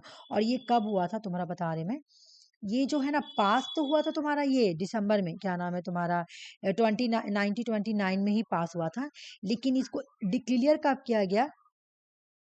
1920, नहीं 1930 में, ठीक है। पूर्ण Swaraj resolution called the complete independent from British rule. Nehru hosted the tricolour of India midnight, आधा रात में उठकर वो क्या करते हैं, न्यूयॉर्क के ईवा रिवर था वहां पे, उन्होंने उठ के बोलता है कि अब हम बोलते हैं, रावी रिवर लाहौर में था, रावी रिवर लाहौर नदी के किनारे, वो बोलते हैं कि हाँ, इंडिया जो है आज़ाद ही हो गया, मतलब उस टाइम तो इंडिया आज़ाद नहीं हुई थी, लेकिन उन्होंने अनाउंसमेंट कर दिया कि इंडिया आज़ाद है, क्योंकि इंडिया को पूर्ण स्वराज रेजोल्यूशन इन्होंने पास किया था 1929 में, ठीक है ना। 1929 में पूर्ण स्वराज को पास किया था, और इसको डिक्लेयर कब किया था? पास्ट पूछेगा तो 1929 में, अब जब डिक्लेयर पूछेगा तो 1930 में, ठीक है ना। किस रिवर के किनारे? रावी रिवर लाहौर में था, उसी के किनारे वो आके अनाउंसमेंट करते हैं। इसके बाद कंप्लीट इंडिपेंडेंट बोलने के बाद कि नेहरू बोलते हैं कि अब हम लोग को ट्राई कलर चाहिए इंडिया का, मिडनाइट, आधा रात में उठ के बोलते हैं, हर चीजें आधे रात में, इंडिया की इंडिपेंडेंसी का भी जो अनाउंसमेंट करते हैं तो आधा रात में ही कि इंडिया आजाद हो गया, और ये वाले भी जब अनाउंसमेंट करे तो आधे रात में ही इंडिया के ट्राई कलर को लेकर झंडा लहराते हैं आधे रात में, मिडनाइट में, ठीक है ना। फिर 1920 से 29 से 31 में ड्राफ्ट द फंडामेंटल राइट्स और economic policy resolution, Karachi session होता है तुम्हारा उसके बाद, तो कराची सेशन जो है ये 1931 में होता है, यहीं पर ही फंडामेंटल राइट्स और इकोनॉमिक पॉलिसी रेजोल्यूशन का ड्राफ्ट बनाते हैं जवाहरलाल नेहरू, ठीक है। तो देखो यहाँ पूर्ण स्वराज 1929 में पास हुआ था, ठीक है, पास हुआ था, लेकिन डिक्लेयर कब किया गया था? तो 1930 में, ठीक है। उसके बाद तुम्हारा फंडामेंटल राइट का रेजोल्यूशन कब बना था, कौन सा सेशन में बना था? तो कराची सेशन में, मतलब ये 1920 से 39 तक का जो सेशन चल रहा था तो वहां तो बात होता बनेगा बनेगा, लेकिन ये कराची सेशन में इसको रेटिफाई कर दिया गया था, फंडामेंटल राइट्स और इकोनॉमिक। ये कराची सेशन कब था? 1931 में। जवाहरलाल नेहरू इंडियन नेशनल कांग्रेस के कितनी बार प्रेसिडेंट बने थे? 4 बार ये इंडियन नेशनल कांग्रेस के प्रेसिडेंट बने थे। लाहौर सेशन में, कराची सेशन में, लखनऊ सेशन में, फैजपुर सेशन में। एग्जाम में अगर क्वेश्चन से पूछे कि जवाहरलाल नेहरू इंडियन नेशनल कांग्रेस में कितनी बार प्रेसिडेंट रह चुके हैं, तो 4 बार। 1929, 1930, 36, 30, देखो ऊपर से दो एकदम बैक टू बैक, 29, 30, फिर 36 से 37, है ना। Lahore session, Karachi session, Lucknow session, Faizpur session. फिर उसके बाद 1946 में the cabinet mission was sent to India propose plan for the transfer of power. 1946 में कैबिनेट मिशन आती है, अब बोलती है कि इंडिया को हम लोग क्या करेंगे, पावर को ट्रांसफर कर देंगे, ठीक है। This led to election the provincial assembly and member elected member of the constitution assembly and interim government. ये जब 1946 में कैबिनेट मिशन प्लान आई, तो यहाँ पे इंडिया को पावर देने के लिए, पावर को ट्रांसफर करने के लिए यहाँ पे कॉन्स्टिट्यूएंट असेंबली बनाई गई थी। मैं कल भी इसके बारे में क्वेश्चंस में भी आज मेंशन की थी। कॉन्स्टिट्यूएंट असेंबली बनाई गई थी। तो इस कॉन्स्टिट्यूएंट असेंबली में के बाद इस कॉन्स्टिट्यूएंट असेंबली बना ना, तो इसके बाद क्या किया गया, एक इंटरिम गवर्नमेंट बनाया गया। तो इस इंटरिम गवर्नमेंट के हेड कौन थे, तो जवाहरलाल नेहरू को एज ए प्राइम मिनिस्टर बनाया गया था। इंटरिम गवर्नमेंट, ठीक है ना, इंटरिम गवर्नमेंट, समझ में आ रहा, इंटरिम गवर्नमेंट, ठीक ना। इसके प्राइम मिनिस्टर किसको बनाया गया था भाई, तो जवाहरलाल नेहरू को बनाया गया था, ठीक है। किसको बनाया गया था, इंटरिम गवर्नमेंट को, जवाहरलाल नेहरू, ठीक है। इंटरिम का मतलब क्या होता है, टेम्परोरी। एक मिनट रुक, जरूर जरूर जरूर, यहाँ पे मैं गलत तो नहीं पढ़ा रही ना, जवाहरलाल नेहरू जो थे वो वाइस प्रेसिडेंट थे। एक मिनट को, तो as a prime minister and interim government head by the Jawaharlal Nehru as a prime minister. Sorry sorry, यहाँ पे वाइस प्रेसिडेंट होगा यार, प्रेसिडेंट नहीं होगा, मुझसे गलती हो गई। इंटरिम गवर्नमेंट के हेड जरूर थे, but as a vice president Jawaharlal Nehru ने ऑफ बनाया था तुम्हारा ये इंटरिम गवर्नमेंट, ठीक है। लेकिन ये first prime minister of India बने, ठीक है। इंटरिम गवर्नमेंट के ये हेड थे, ठीक ना, हेड बोलेंगे, प्राइम मिनिस्टर नहीं बोलेंगे, काट दो। इंटरिम गवर्नमेंट के ये हेड थे जवाहरलाल नेहरू। उसके बाद 15 अगस्त 1947 में, है ना, 15 अगस्त 1947 में इंडिया और पाकिस्तान का पार्टीशन के बाद इंडिया को आज़ादी मिली, और जवाहरलाल नेहरू जो है वो first prime minister of India बन गए।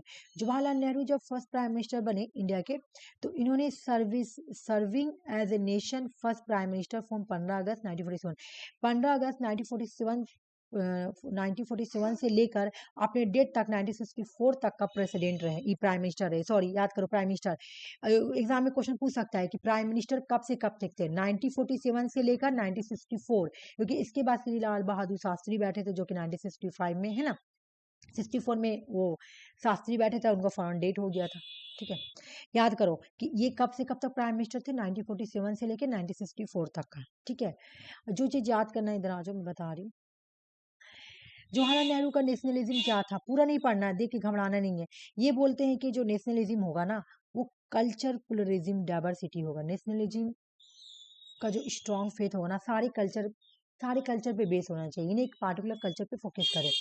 कल्चर में कल्चरल प्लुरलिज्म होनी चाहिए, डाइवर्सिटी होनी चाहिए, ठीक है ना। मतलब सारे लोगों को ऐड करना चाहिए। देखो, अगर जब इंडिया आज़ाद हुई थी, तो प्राइम मिनिस्टर कौन बना था, तुम लोगों को पता है प्राइम मिनिस्टर कौन बना, जवाहरलाल नेहरू।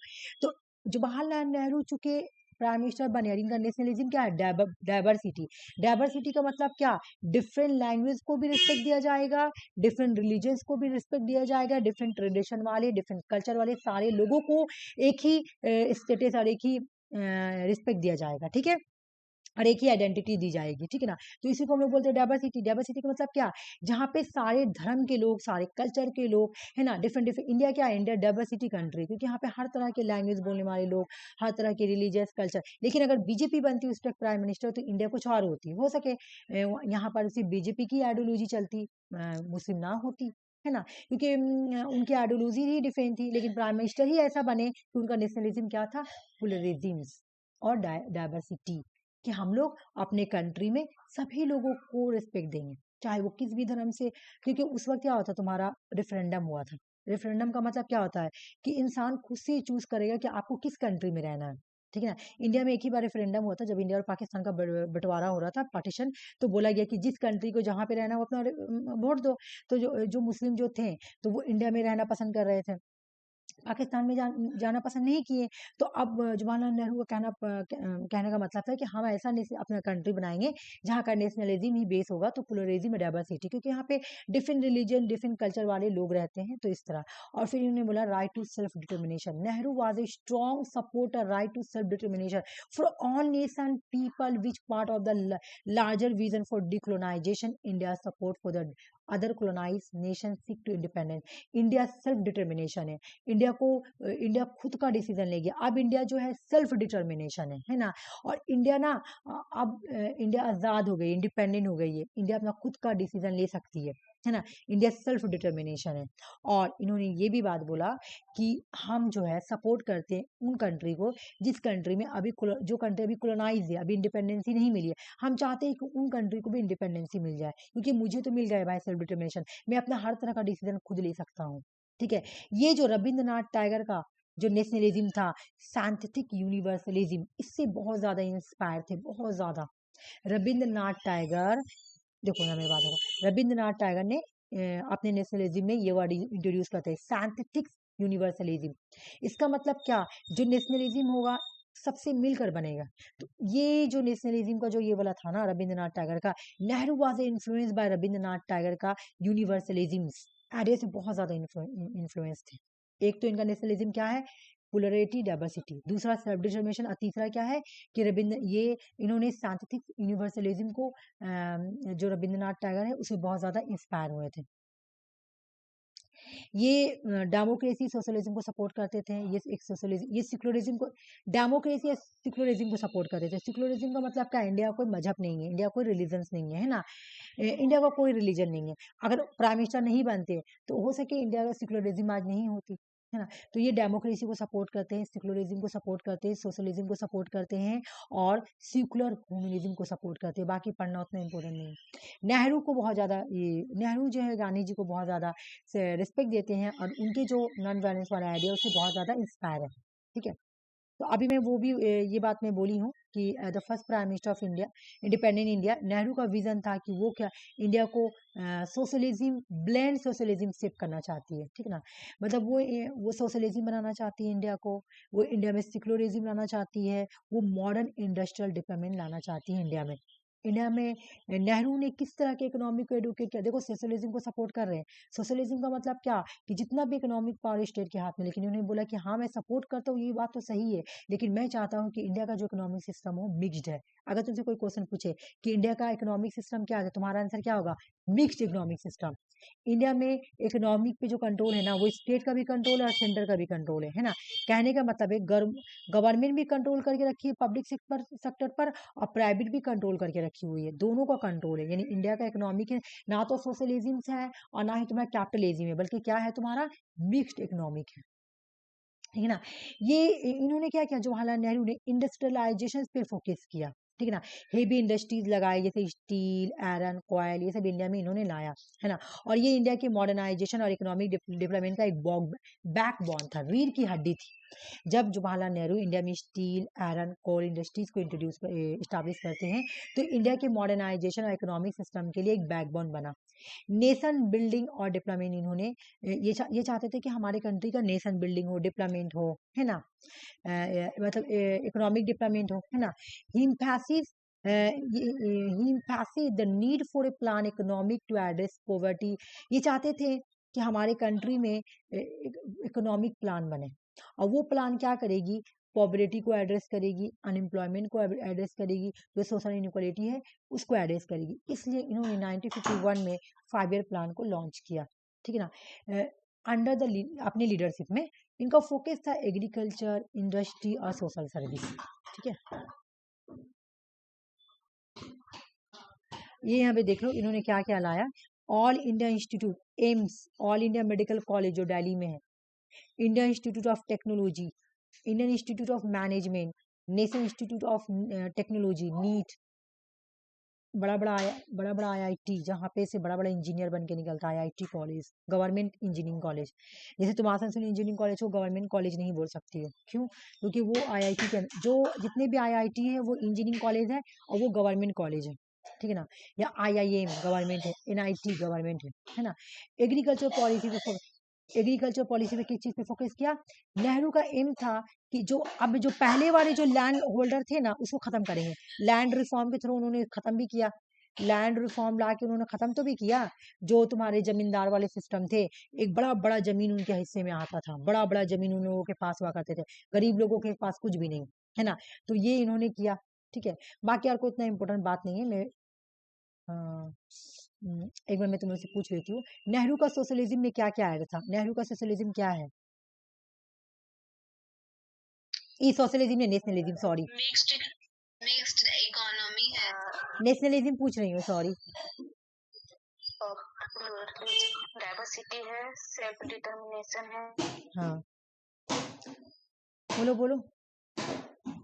सेल्फ डिटर्मिनेशन है, और रविंद्रनाथ टैगोर के आइडिया से बहुत ज़्यादा इन्फ्लुएंस हुए थे, ठीक है। उनका बुक वगैरह तो याद है, तो मुझे एक बार तुम लोगों को मैं दिखा देती हूँ। रिवीजन करने की जरूरत नहीं, क्योंकि छोटी सी है बुक। देख लो, डिस्कवरी ऑफ इंडिया इंपॉर्टेंट है, glimpses of the world, an autobiography, letter from a father to his daughter, ये इंपॉर्टेंट है भाई। ये इंडियन नेशनल कांग्रेस के 4 बार प्रेसिडेंट बने हैं, 1929 में, 1930 में, 1939 1930s में, 1936 में, 1937 में, ठीक है ना। पूर्ण स्वराज इन्होंने लॉन्च किया था 1929 में।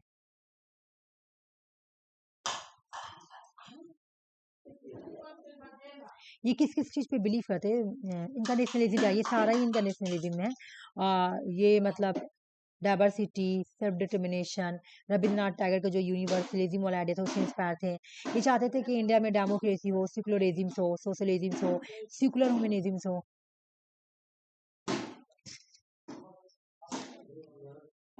और इकोनॉमिक कैसा हो? मिक्स्ड इकोनॉमिक हो। बाकी हो गया, चलो रविंद्रनाथ टैगोर। तुम लोग कुछ अगर नहीं समझ में आए तो बोलो, मैं एक बार फिर से रिवीजन कर दूंगा। किसी को भी? नहीं, ठीक है। अच्छा, ठीक नहीं ठीक है ना, चलो स्टार्ट करती हूँ। गांधी जी, गांधी जी का पूरा नाम है मोहनदास करमचंद गांधी, ठीक है। 2 अक्टूबर 1869 में पोरबंदर प्रिंसली स्टेट काथीवर गुजरात में इनकी पैदाइश हुई। पोरबंदर उस टाइम की प्रिंसी स्टेट थी, काटीवर गुजरात में है, जहाँ पे इनका बर्थ हुआ था 2 अक्टूबर, सबको जानता है। 1893 में ही move to Durban, South Africa, वो चले जाते हैं साउथ अफ्रीका, ठीक है। साउथ अफ्रीका क्यों जाते हैं, मैं इसको शॉर्ट करके लाई हूँ, पढ़ाई वढ़ाई के बारे में नहीं लाई हूँ, ठीक है। 1893 में वो जाते हैं Durban South Africa, 1 year contractual sort out एक लीगल प्रॉब्लम को सॉल्व करने, क्योंकि ये क्या थे, बैरिस्टर थे। तो इन्होंने एक मर्चेंट थे जिसका नाम था अब्दुल्ला, एक गुजराती मर्चेंट थे। अब्दुल्ला एक गुजराती मर्चेंट थे, और इनको एक प्रॉब्लम हुआ था साउथ अफ्रीका में, अब्दुल्ला को। तो इन्हीं की प्रॉब्लम को सॉल्व करने के लिए, अब्दुल्ला गुजराती मर्चेंट की प्रॉब्लम को सॉल्व करने के लिए गांधी जी जाते हैं साउथ अफ्रीका, है ना, 1 ईयर के कॉन्ट्रेक्चुअल पे। ये क्वेश्चन आया हुआ है कि 1893 में क्वेश्चन ऐसे था कि गांधी जी साउथ अफ्रीका क्यों गए थे, ठीक है ना।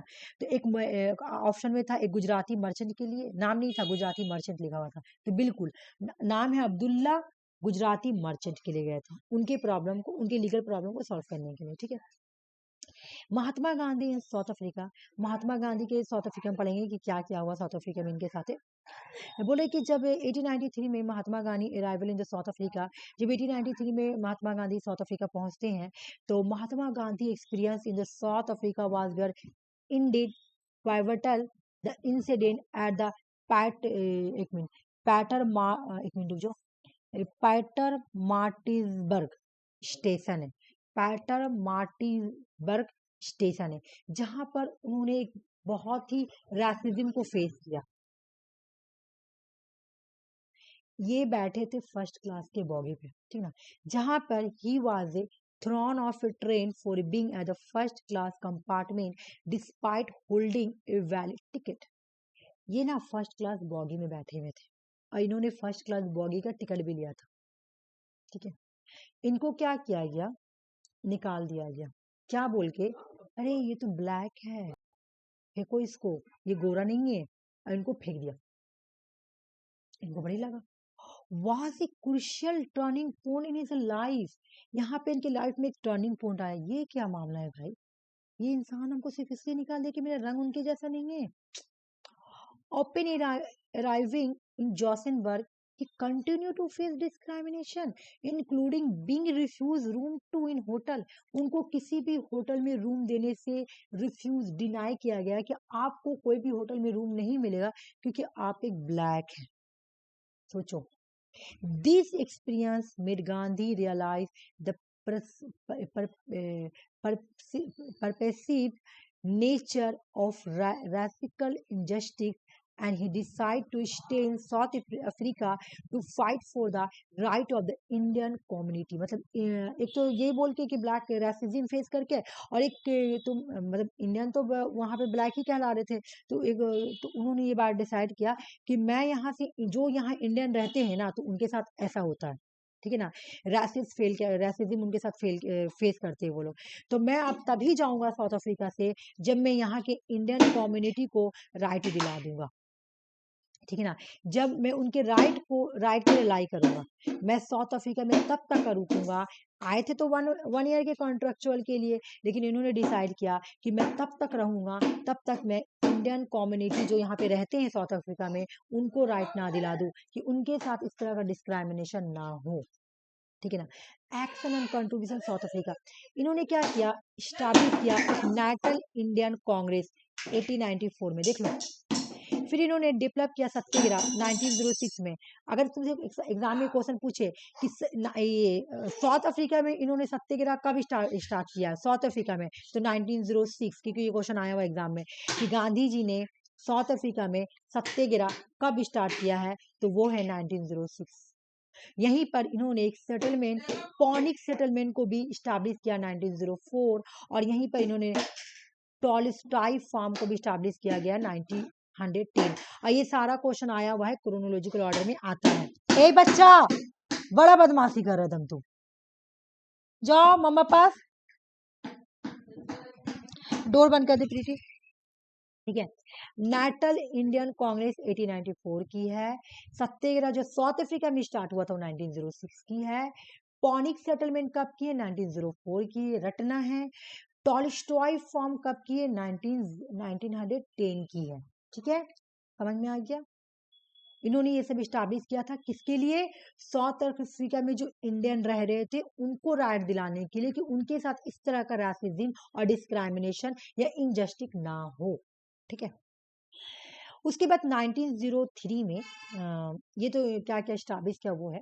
1903 में मतलब क्या क्या एक्शन लिया और क्या कंट्रीब्यूट किया। गांधी क्या करते हैं, न्यूज़पेपर में लिखते हैं इंडियन ओपिनियन जोसेनबर्ग में लिखते हैं ये, ठीक है, 1903 में। Eventually, through the several phases of negotiations, an agreement was reached by which the government agreed to accept the major demand of the Indian and promised to treat the issue of immigrant in a legend manner. पूरा सुना, बहुत सारा negotiation हुआ गांधी और वहां के government के बीच में, बहुत सारा एग्रीमेंट हुआ। फाइनल कहाँ क्या पहुंची कि ठीक है भाई, जो भी लोग इंडिया से माइग्रेट करके आएंगे ना, हम लोग उनके साथ अच्छा से बिहेव करेंगे, ठीक है। अब जब इन्होंने साउथ अफ्रीका में प्रॉब्लम सॉल्व कर दिया ऑलमोस्ट, है ना, ऑलमोस्ट प्रॉब्लम सॉल्व कर दिया, तो अब इनको अपना कंट्री तो लौटना था। तब ये आते हैं इंडिया। अब ये एक बार पढ़ लो, उसके आश्रम क्रोनोलॉजिकल ऑर्डर में आया हुआ, बहुत बार आया हुआ है क्वेश्चन, ठीक है ना। इंडिया इन्होंने मूव किया, है ना, इंडिया का मोमेंट अब आएगा, लेकिन एक बार हम लोग देख लेते कि कौन कौन सा इन्होंने स्टैब्लिश किया है क्रोनोलॉजिकल से, ये रखना है। गांधी जी ने क्या क्या सेवरल आश्रम को स्टैब्लिश किया था अपनी लाइफ में। पॉनिक सेटलमेंट साउथ अफ्रीका में 1904 में। टॉलस्टॉय फॉर्म जो है 1910 में साउथ अफ्रीका में। कॉचरैब आश्रम जो है अहमदाबाद 1915 में। महात्मा गांधी का इंडिया में ये फर्स्ट आश्रम है, ये क्वेश्चन एग्जाम में आ सकता है कि महात्मा गांधी ने इंडिया में पहला आश्रम कौन सा स्टैब्लिश किया है, कॉचरैब आश्रम, ठीक है। उसके बाद 1917 में अहमदाबाद में ही समृद्धि आश्रम को स्टैब्लिश करते हैं। उसके बाद 1936 में सेवाग्राम में वर्धा आश्रम को स्टैब्लिश करते हैं। सारा ही तुम्हारा क्रोनोलॉजिकल से आया हुआ है, और ये भी क्वेश्चन आया हुआ है कि गांधी जी का फर्स्ट आश्रम का नाम बताओ जो इंडिया में स्टैब्लिश किया गया था, कोचरब आश्रम। बाकी ये सब आता है तुम्हारा क्रोनोलॉजिकल ऑर्डर में कि गांधी जी के आश्रम को क्रोनोलॉजिकल ऑर्डर से सजाओ। तो पॉनिक्स 1904, पॉनिक्स पहला है, फिर टॉलस्टॉय फॉर्म है, फिर कॉजरब है, उसके बाद संवर्ती है, उसके बाद वर्धा आश्रम है। ठीक है, ये हो गया कंप्लीट इनके लाइफ की पहला पार्ट की कहानी खत्म। अब ये इंडिया आते हैं 1915 में, और ये क्वेश्चन आया हुआ एग्जाम में कि गांधी जी इंडिया कब रिटर्न आते हैं। तो वो रिटर्न आते हैं तुम्हारा इंडिया 1915 में, और वो ज्वाइन कर लेते हैं Indian National Congress with Gopal Krishna Gokhale के साथ, है ना। 1917 में वो स्टैब्लिश करते हैं समृद्धि आश्रम। अरे ये तो अभी मैं ऊपर ही पढ़ा है तो इसको हटा दो। उसके बाद 1917 में एक ये क्या करते हैं, सत्याग्रह स्टार्ट करते हैं। सत्याग्रह का नाम क्या है, चंपारण। और इसका नाम चंपारण क्यों है मैं बता रही हूँ, ये पढ़ना बहुत अच्छा इंपॉर्टेंट, ठीक है। इसका नाम चंपारण क्यों, क्योंकि ये बिहार के चंपारण गांव में हुई थी, इसलिए इसको चंपारण बोलते हैं। चंपारण सत्याग्रह 1917 की है, और ये फर्स्ट सिविल डिसोबीडियंट मूवमेंट है। इसको ऑर्गेनाइज किया था गांधी जी ने। क्यों गांधी जी यहाँ आए कैसे, इनको बुलाया था राजकुमार शुक्ला ने कि गांधी जी से कि आइए प्रॉब्लम सॉल्व कीजिए। यहाँ पर इंडिगो प्लांटर्स होते हैं, इन प्रॉब्लम को सॉल्व करने के लिए राजकुमार शुक्ला ने गांधी जी को बुलाया था, और गांधी जी ने यहाँ पे आकर सत्याग्रह, चंपारण सत्याग्रह को स्टार्ट किया था 1917 में। उसके बाद जब ये प्रॉब्लम सॉल्व हो गया तो गांधी जी गए 1918 में, तुम्हारा अहमदाबाद मिल स्ट्राइक है। अहमदाबाद मिल स्ट्राइक 1918 की है, और यहाँ पे पहली बार गांधी जी मतलब हंगर स्ट्राइक स्टार्ट किए थे। एग्जाम में क्वेश्चन आता है कि गांधी जी का पहला ऐसा कौन सा मूवमेंट है जहाँ पे गांधी जी ने यूज किया था हंगर स्ट्राइक या फास्ट इनटू डेट। कौन सा स्ट्राइक में, अहमदाबाद मिल स्ट्राइक में पहली बार इन्होंने जो अपना यूज किया था ना विप पेन, हंगर को, वो यही स्ट्राइक में, अहमदाबाद मिल स्ट्राइक में, ये 1918 में अहमदाबाद गुजरात में हुआ था। किसके लिए, मिल ऑनर के ऊपर प्रेशर डालने के लिए, ठीक है ना। उसके बाद में ये भी पढ़ा चुकी तुम लोग को, खेड़ा मूवमेंट हुआ था 1918 में, गुजरात के खेड़ा डिस्ट्रिक्ट में हुआ था, मैं पढ़ा चुकी हूँ। फिर 1919 में इन्होंने एक वीकली जर्नल लिखा, यंग इंडिया, ठीक है। और इट इज वॉज पब्लिश 1919 से 1931 तक पब्लिक होते रहा। नव जीवन यानी नया लाइफ, ये भी इनका वीकली न्यूज़पेपर है, जो कि गुजरात में 1990 से 1931 तक का ये पब्लिश हुआ, ठीक है। अब यहाँ से आगे हिस्टोरिकल फेज, ठीक है। 1920 से 1922 तक इन्होंने नॉन कॉपरेशन मूवमेंट को स्टार्ट किया था। ये क्वेश्चन तुम लोग उस दिन सॉल्व किए कि नॉन कॉपरेशन मूवमेंट को क्यों स्टार्ट किया था गांधी जी ने, है ना। नॉन कॉपरेशन मूवमेंट क्या है, ये एक इंडियन फ्रीडम स्ट्रगल है, लेकिन गांधी जी ने इनको स्टार्ट क्यों किया था, वजह क्या था। नॉन कॉपरेशन मूवमेंट लाने का वजह था रॉयल टैक्ट और जलियाना वाला बाग। ये इस दिन क्वेश्चन आया था और तुम लोग सॉल्व भी की थी, ठीक है। सॉल्व की थी कि नहीं, है ना, कि नॉन कॉपरेशन मूवमेंट को 1920 या 1922 तक का क्यों स्टार्ट किया गया था। एक एक्ट आया था जिसको ब्लैक एक्ट बोलते थे, काला कानून, है ना, ब्लैक एक्ट, और एक था जलियाना वाला बाग। इन दोनों की वजह से तुम्हारा नॉन कॉपरेशन मूवमेंट, लेकिन नॉन कॉपरेशन मूवमेंट को वापस क्यों लिया गया, आया तो इन दोनों की वजह से, रॉयल टैक्ट और जलियाना वाला बाग की वजह कर, है ना। रॉयल टैक्ट 1919 और जलियाना उसके बाद हुआ था, देखो पहले आएगा रॉयल टैक्ट, उसके बाद आएगा जलियाना वाला बाग, आइए 1919, ठीक है। दोनों 1919, लेकिन पहला आएगा Rowlatt act. Rowlatt act की वजह से ही जलियाना वाला बाग में तुम्हारा एक मीटिंग हो रहा था, है ना, बहुत सारे लोग आए थे, और वो ये वाला हुआ था, ठीक है। लेकिन ये जो नॉन कॉपरेशन की वजह से ये दो चीज हुआ इंसिडेंट। लेकिन अब ये मुझे बताएं कि ये खत्म क्यों हुआ, नॉन कॉपरेशन मूवमेंट खत्म क्यों हुआ। ये खत्म इसलिए हुआ, गांधी जी ने नॉन कॉपरेशन मूवमेंट को इसलिए वापस ले लिया क्योंकि फरवरी 1922 में चोरी चारा इंसिडेंट हुआ था, ठीक है ना। और जब चोरी चारा इंसिडेंट हुआ ना, तो गांधी जी ने क्या किया, नॉन कॉपरेशन मूवमेंट को वापस ले लिया।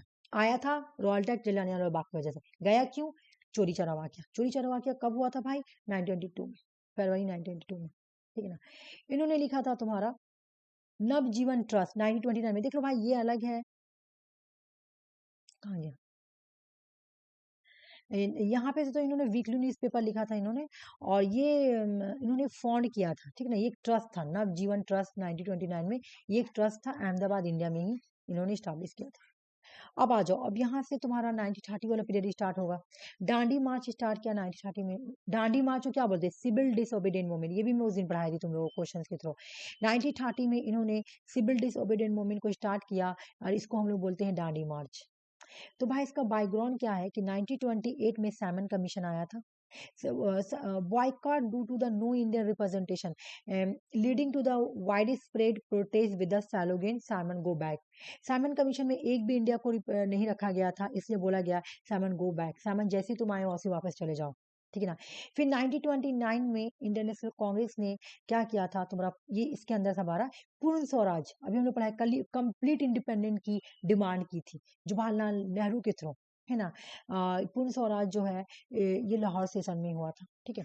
उसके बाद 1930 में तुम्हारा दांडी मार्च होता है, और 1931 में तुम्हारा गांधी इरविन पैक होता है। ये इस पीरियड का कहानी है कि अगर तुम्हारे एग्जाम में इस तरह क्रोनोलॉजिकल ऑर्डर आता है कि साइमन कमीशन, साइमन कमीशन का डेट ऐसे 1927 है, 1928 में आते आते हुआ, ठीक है, लेकिन मेन डेट है 1927, ठीक है। ये एग्जाम में क्रोनोलॉजिकल आता है। मान लो तुम्हारा साइमन कमीशन है, ठीक है, पूर्ण स्वराज है, और उसके बाद दांडी दांडी मार्च है, और गांधी इरविन पैक्ट है। तो तुमको तो याद होना चाहिए ना कि पहले कौन है, तो पहले साइमन कमीशन आया, क्योंकि इसी इसी का मैं बैकग्राउंड बता रही हूँ। उसके बाद पूर्ण स्वराज जवाहरलाल नेहरू, उसके बाद दांडी मार्च, और उसके बाद गांधी इरविन पैक्ट, ठीक है। गांधी इरविन पैक्ट जो है ये गांधी और इरविन के बीच में हुआ था, मैं बता रही हूँ क्यों। गांधी और इरविन, इन दोनों के बीच में जो ये पैक्ट होता है ना, तो दोनों क्या बोलते हैं, गांधी जी को बोला जा, इरविन बोलते हैं गांधी जी को कि आपने जो ये सिविल डिसोबीडियंट मूवमेंट स्टार्ट किया है ना, उसको खत्म कर दीजिए, और हमारे साथ राउंड टेबल कॉन्फ्रेंस में पार्टिसिपेट कीजिए, ठीक है। तो गांधी जी बोलते हैं ठीक है, दोनों के बीच में नेगोशिएशंस होता है, ठीक है। गांधी इरविन पैक्ट 1931 की है। अब आता है 1932 वाली कहानी। यहाँ पे 1932 में कॉम्युनियल अवार्ड होता है, पूना पैक्ट होता है, ये सब एक एक पढ़ेंगे। कॉम्युनियल अवार्ड कब हुआ था, 1932 में, ये भी आता है। कॉम्युनियल अवार्ड में क्या था कि ब्रिटिश गवर्नमेंट जो है इंट्रोड्यूस करती है कॉम्युनियल अवार्ड।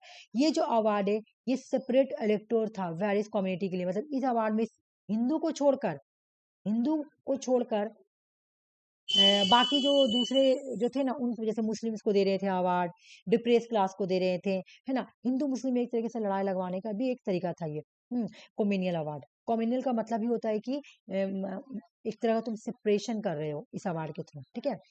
गांधी जी ऑपोजिशन थे, गांधी जी अपोज कर रहे थे, गांधी जी अपोज कर रहे थे कि ये जो आप सेपरेशन कर रहे हैं ना, ये ठीक नहीं है, ये डिप्रेस क्लास के लिए भी ठीक नहीं है। उनको डर था कि कहीं ये fairy it the divide Hindu society, कहीं नहीं हिंदू मुस्लिम वाला गेम ना खेले, क्योंकि ये कॉम्युनल अवार्ड जो था ना, ये उसी लिए आया था कि हिंदू मुस्लिम को डिवाइड करना, क्योंकि उस टाइम जब इंडिया जब आज़ादी के लिए लड़ रही थी तो दोनों हिंदू मुस्लिम मिलकर लड़ाई कर रहे थे। तो ब्रिटिश ने बोला क्यों ना हम लोग हिंदू मुस्लिम को ही तोड़ दे, तो ना ये लोग रहेंगे ना स्ट्रांग कहलाएंगे। तो इसीलिए इन्होंने क्या किया, मुस्लिम्स को तो अवार्ड दे रहे थे, सिख को भी दे रहे थे, लेकिन हिंदू को नहीं दे रहे थे। तो एक को तो बुरा लगेगा भाई मुझे नहीं मिल रहा, ठीक है। तो इस तरह नेगोशिएशन और एग्रीमेंट हुआ। तो गांधी जी ने क्या किया, फास्ट किया, गांधी जी ने स्टार्ट किया फास्ट इनटू डेट प्रोटेस्ट, किसके लिए, कॉम्युनल अवार्ड के। फिर नेगोशिएशंस हुआ, है ना, नेगोशिएशंस हुआ। फिर क्या करते, गांधी जी जाके नेगोशिएशन करते हैं अच्छा, जब फास्ट ऑन डेट कर रहे थे तो इनको जेल में डाल दिया जाता गांधी जी को। तो फिर यहाँ पे गांधी जी से मिलने आते हैं तुम्हारा अम्बेडकर, अंबेडकर आते गांधी जी से मिलने के लिए। तब जाके गांधी जी और अंबेडकर के बीच में पूना पैक्ट साइन होता है। गांधी जी बोलते हैं कि देखो भाई, जब इंडिया इंडिया को आज़ादी मिल जाएगी ना, तो हम लोग डिप्रेस क्लास को रिप्रेजेंटेशन देंगे, स्पेशल स्टेटस देंगे, जैसे शेड्यूल कास्ट, शेड्यूल ट्राइब, इन लोगों को हम लोग क्या करेंगे, स्पेशल स्टेटस देंगे अगर इंडिया आज़ाद हो जाएगी तो। और ये सब पूना पैक्ट में बात हुआ था। तो पूना पैक्ट कब की, 1932। देख लो भाई, कॉम्युनल अवार्ड भी 1932। अब तुम लोग कंफ्यूज हो जाओगी, पूना पैक्ट भी 1932, कॉम्युनल अवार्ड भी 1932, लेकिन याद रखना पहले कॉम्युनल अवार्ड है, उसके लिए वो फास्ट करते हैं तो उनको जेल में डाल दिया जाता है, तब जाके उनसे आके अम्बेडकर मिलते हैं। जब अम्बेडकर मिलते हैं तब बात होता है कि हम लोग क्यों ना हम लोग साथ मिल जाएं एक दूसरे के साथ, और हम लोग ब्रिटिश के अगेंस्ट लड़ाई करें, और जब इंडिया आज़ाद हो जाएगी तो हम लोग जो डिप्रेस क्लास हैं उनको भी हम स्पेशल स्टेटस देंगे। गांधी बोलते हैं कि हम उनको भी स्पेशल रिप्रेजेंटेशन देंगे डिप्रेस क्लास को, तो क्यों ना हम लोग साथ मिलकर लड़ाई करें, ठीक है। तो इस तरह पूना एक्ट जो है साइन होता है। उसके बाद गांधी जी क्या करते हैं, डिप्रेस क्लास के अपलिफ्टमेंट के लिए हरिजन सेवक संघ को स्टैब्लिश करते हैं 92। प्रीवियस क्वेश्चन में पूछा गया था कि हरिजन सेवक संघ जो है ये किससे जुड़े हुए हैं, गांधी जी से जुड़े हुए हैं, इन्होंने फोन किया था 1932 में, ठीक है। फिर 1934 में क्या होता है, गांधी जी रिजाइन कर देते हैं कांग्रेस पार्टी को, मेंबरशिप को, did not agree with the party position of the different issue. मैं बता रही हूँ क्या, Gandhi ji return to active politics 1939 में with the Lucknow session of the Congress where Jawaharlal Nehru was the president. 1939 में क्या होता है, गांधी जी जो है ना वो रिजाइन कर देते कांग्रेस पार्टी की मेंबरशिप से कि मुझे नहीं बनना है, मुझे नहीं बनना, तो वो निकल जाते हैं। ठीक है। फिर पॉलिटिक्स में रिटर्न आते हैं 1936 में लाहौर सेशन में। ठीक है। जहाँ पे जवाहरलाल नेहरू जो है प्रेसिडेंट थे। अभी मैं ऊपर पढ़ाई ना कि 1936 और 1937 के पीरियड में इंडियन नेशनल कांग्रेस के प्रेसिडेंट कौन थे, जवाहरलाल नेहरू। ठीक है ना। फिर क्या होता है, 1938 में गांधी और सुभाष चंद्र के बीच में लड़ाई हो जाता है। ठीक है। और पता नहीं इल्जाम लगाया जाता है कि सुभाष चंद्र बोस का जो जो मौत हुआ, मिस्ट्री डेट, उनका कोई बॉडी नहीं मिला। ठीक है। लड़ाई कैसे हुआ था कि तुम्हारा, मैं बता रही हूँ, जो principal clash during the Tripura session which lead to Tripura crisis the Indian National Congress. देखो भाई क्या हुआ था, गांधी जी चाह रहे थे कि कोई और इंडियन नेशनल कांग्रेस का प्रेसिडेंट बने, और बन गए तुम्हारा सुभाष चंद्र बोस। दोनों का, गांधी जी की आइडियोलॉजी अलग थी या सुभाष चंद्र बोस की आइडियोलॉजी अलग थी, दोनों का प्रिंसिपल अलग था। तो ये इस तरह त्रिपुरा सेशन में दोनों के बीच में लड़ाई भी होता है, मतलब क्लास आता है दोनों का, क्योंकि दोनों का पॉइंट ऑफ व्यू बिल्कुल डिफरेंट था। अब जो गांधी जी के लाइफ में जो लास्ट ये आता है ना, वो आता है तुम्हारा क्विट इंडिया मूवमेंट। 8 अगस्त 1942 को मुंबई सेशन में ऑल इंडिया कांग्रेस कमेटी में गांधी जी क्या करते हैं, जवाहरलाल नेहरू के साथ मिलकर, सरदार वल्लभ भाई पटेल के साथ मिलकर क्या करते हैं, क्विट इंडिया मूवमेंट को स्टार्ट कर देते हैं, है ना, लॉन्च कर देते हैं। और यहाँ पे बोलते हैं डू और डाई, करो या मरो। और ये गांधी जी बोलते हैं मास नन वायलेंस सिविल डिसोबेमेंट है। अब हम लोग को डिमांड करते हैं ब्रिटिश से कि आप लोग छोड़ो और इमिडिएटली भागो इंडिया से, यहाँ पे इमिडिएटली भागो, जितना जल्दी हो उतना जल्दी भागो। सत्याग्रह इज ए मेथड। अच्छा, गांधी जी बहुत बड़ा है, ठीक है, क्योंकि गांधी जी की इतनी आइडियोलॉजी है ना, मैं देख लेती हूँ यार कितना पेज का है, खत्म ही नहीं हो रहा। अच्छा, मैं शॉर्ट में पढ़ा रही हूँ, टेंशन मत लो, बहुत बड़ी है ये वाला, सबसे बड़ा टॉपिक यही है गांधी जी। मैं शॉर्ट शॉर्ट में पढ़ाऊंगी, टेंशन मत लो। गांधी जी जो है ना, ये जब लड़ाई करने के लिए, मतलब आज़ादी दिलाने के लिए जो मेथड यूज करते हैं, जो एक्शन यूज करते हैं, वो नॉन वायलेंट है ना, नॉन वायलेंट है। तो ये वो इनका जो सत्याग्रह जो है ना, वो उपनिषद से ओरिजिन हुआ। इनका सत्याग्रह तुमको कहाँ देखने को मिलेगा, उपनिषद में देखने को मिलेगा। इन्होंने सर्वोदया का कॉन्सेप्ट दिया। सर्वोदया का कॉन्सेप्ट इन्होंने किसी इंस्पायर होके लिया, जॉन रस्किन की बुक अनटू द लास्ट, इससे इंस्पायर होके इन्होंने लिया। ठीक है। मैं तुम लोग को आज ये आधा ही पढ़ाऊंगी, तो क्योंकि बहुत हौच पौच हो जाएगा। ठीक है, कल लेकिन ये पढ़ के आना, पहला वाला पार्ट है। सर्वोदया का कॉन्सेप्ट इन्होंने किससे लिया, जॉन रॉस्किन की बुक अनटू द लास्ट। ठीक है। सर्वोदया का मतलब क्या है, universal uplift, progress of all. It encompasses the welfare of the all individual, advocating for the social equality, economic self-sufficiency, communal well-being. Society में जितने भी लोग हैं, अमीर गरीब, सबका हमको क्या चाहिए, अपलिफ्टमेंट चाहिए, सबका हमको प्रोग्रेस चाहिए, चाहे वो गरीब हो, चाहे सारे इंडिविजुअल का वेलफेयर चाहिए। ठीक है। सर्वोदया का मतलब है सोसाइटी में जितने भी लोग हैं, अमीर गरीब, रिच पुअर, है ना, जात पात कुछ नहीं देखेंगे, अपलिफ्टमेंट होगा तो सभी का होगा, फायदा होगा तो सभी का होगा, प्रोग्रेस होगा तो सभी का होगा। ठीक है ना। यानी इसके थ्रू ये क्या करना चाहते थे, सोशल इक्वलिटी लाना चाहते थे, इकोनॉमिक सेल्फ सफिशिएंट लाना चाहते थे, और कम्युनल वेलबींग, मतलब जो कम्युनल वेलबींग वो नहीं चलेगा, बल्कि सबका अच्छा हो, सबका वेलबींग हो। ठीक है ना, सर्वोदया के थ्रू। फिर इन्होंने स्वराज्य लाया। स्वराज का मतलब क्या, खुद का रूल। गांधी जी, तिलक ने भी दिया था, लेकिन गांधी जी ने भी इसको फिर बोला स्वराज्य। गांधी जी का इंटरप्रिटेशन है, मतलब ये बोलते हैं एक बात कि it involve the comprehensive reform across all aspect of life. हम लोगों को रिवोल्यूशन करना है ना, रिवोल्यूशन करना है ना, तो ऑल एस्पेक्ट, जिंदगी के ऑल एस्पेक्ट से हम लोगों को क्या करना है, कॉन्फ्लिक्ट करना है, चाहे वो पॉलिटिकल स्पेयर हो, चाहे वो इकोनॉमिक स्पेयर हो, चाहे वो सोशल हो, चाहे स्पिरिचुअल हो, चाहे इंडिविजुअल हो, चाहे वो सेल्फ हो, तब जाके आप लोग को फ्रीडम मिलेगा। अगर हम लोग को फ्रीडम चाहिए, सेल्फ रूल चाहिए खुद का, तो हम लोगों को हर एक लाइफ के हर एक एस्पेक्ट से लड़ाई करनी होगी। तो इस तरह गांधी जी बोलते हैं कि हमको जो सोसाइटी चाहिए ना, वो राम राज वाली सोसाइटी चाहिए। ठीक है ना, राम राज की सोसाइटी चाहिए। ठीक है, यहीं तक मैं रख रही हूँ पूरा। कर रही हूँ क्योंकि बहुत बड़ा भी बाकी है। आज का क्लास मैं यहीं तक रख रही हूँ। अगर तो अच्छा कल हाँ हाँ, कल क्लास होगी, ठीक है?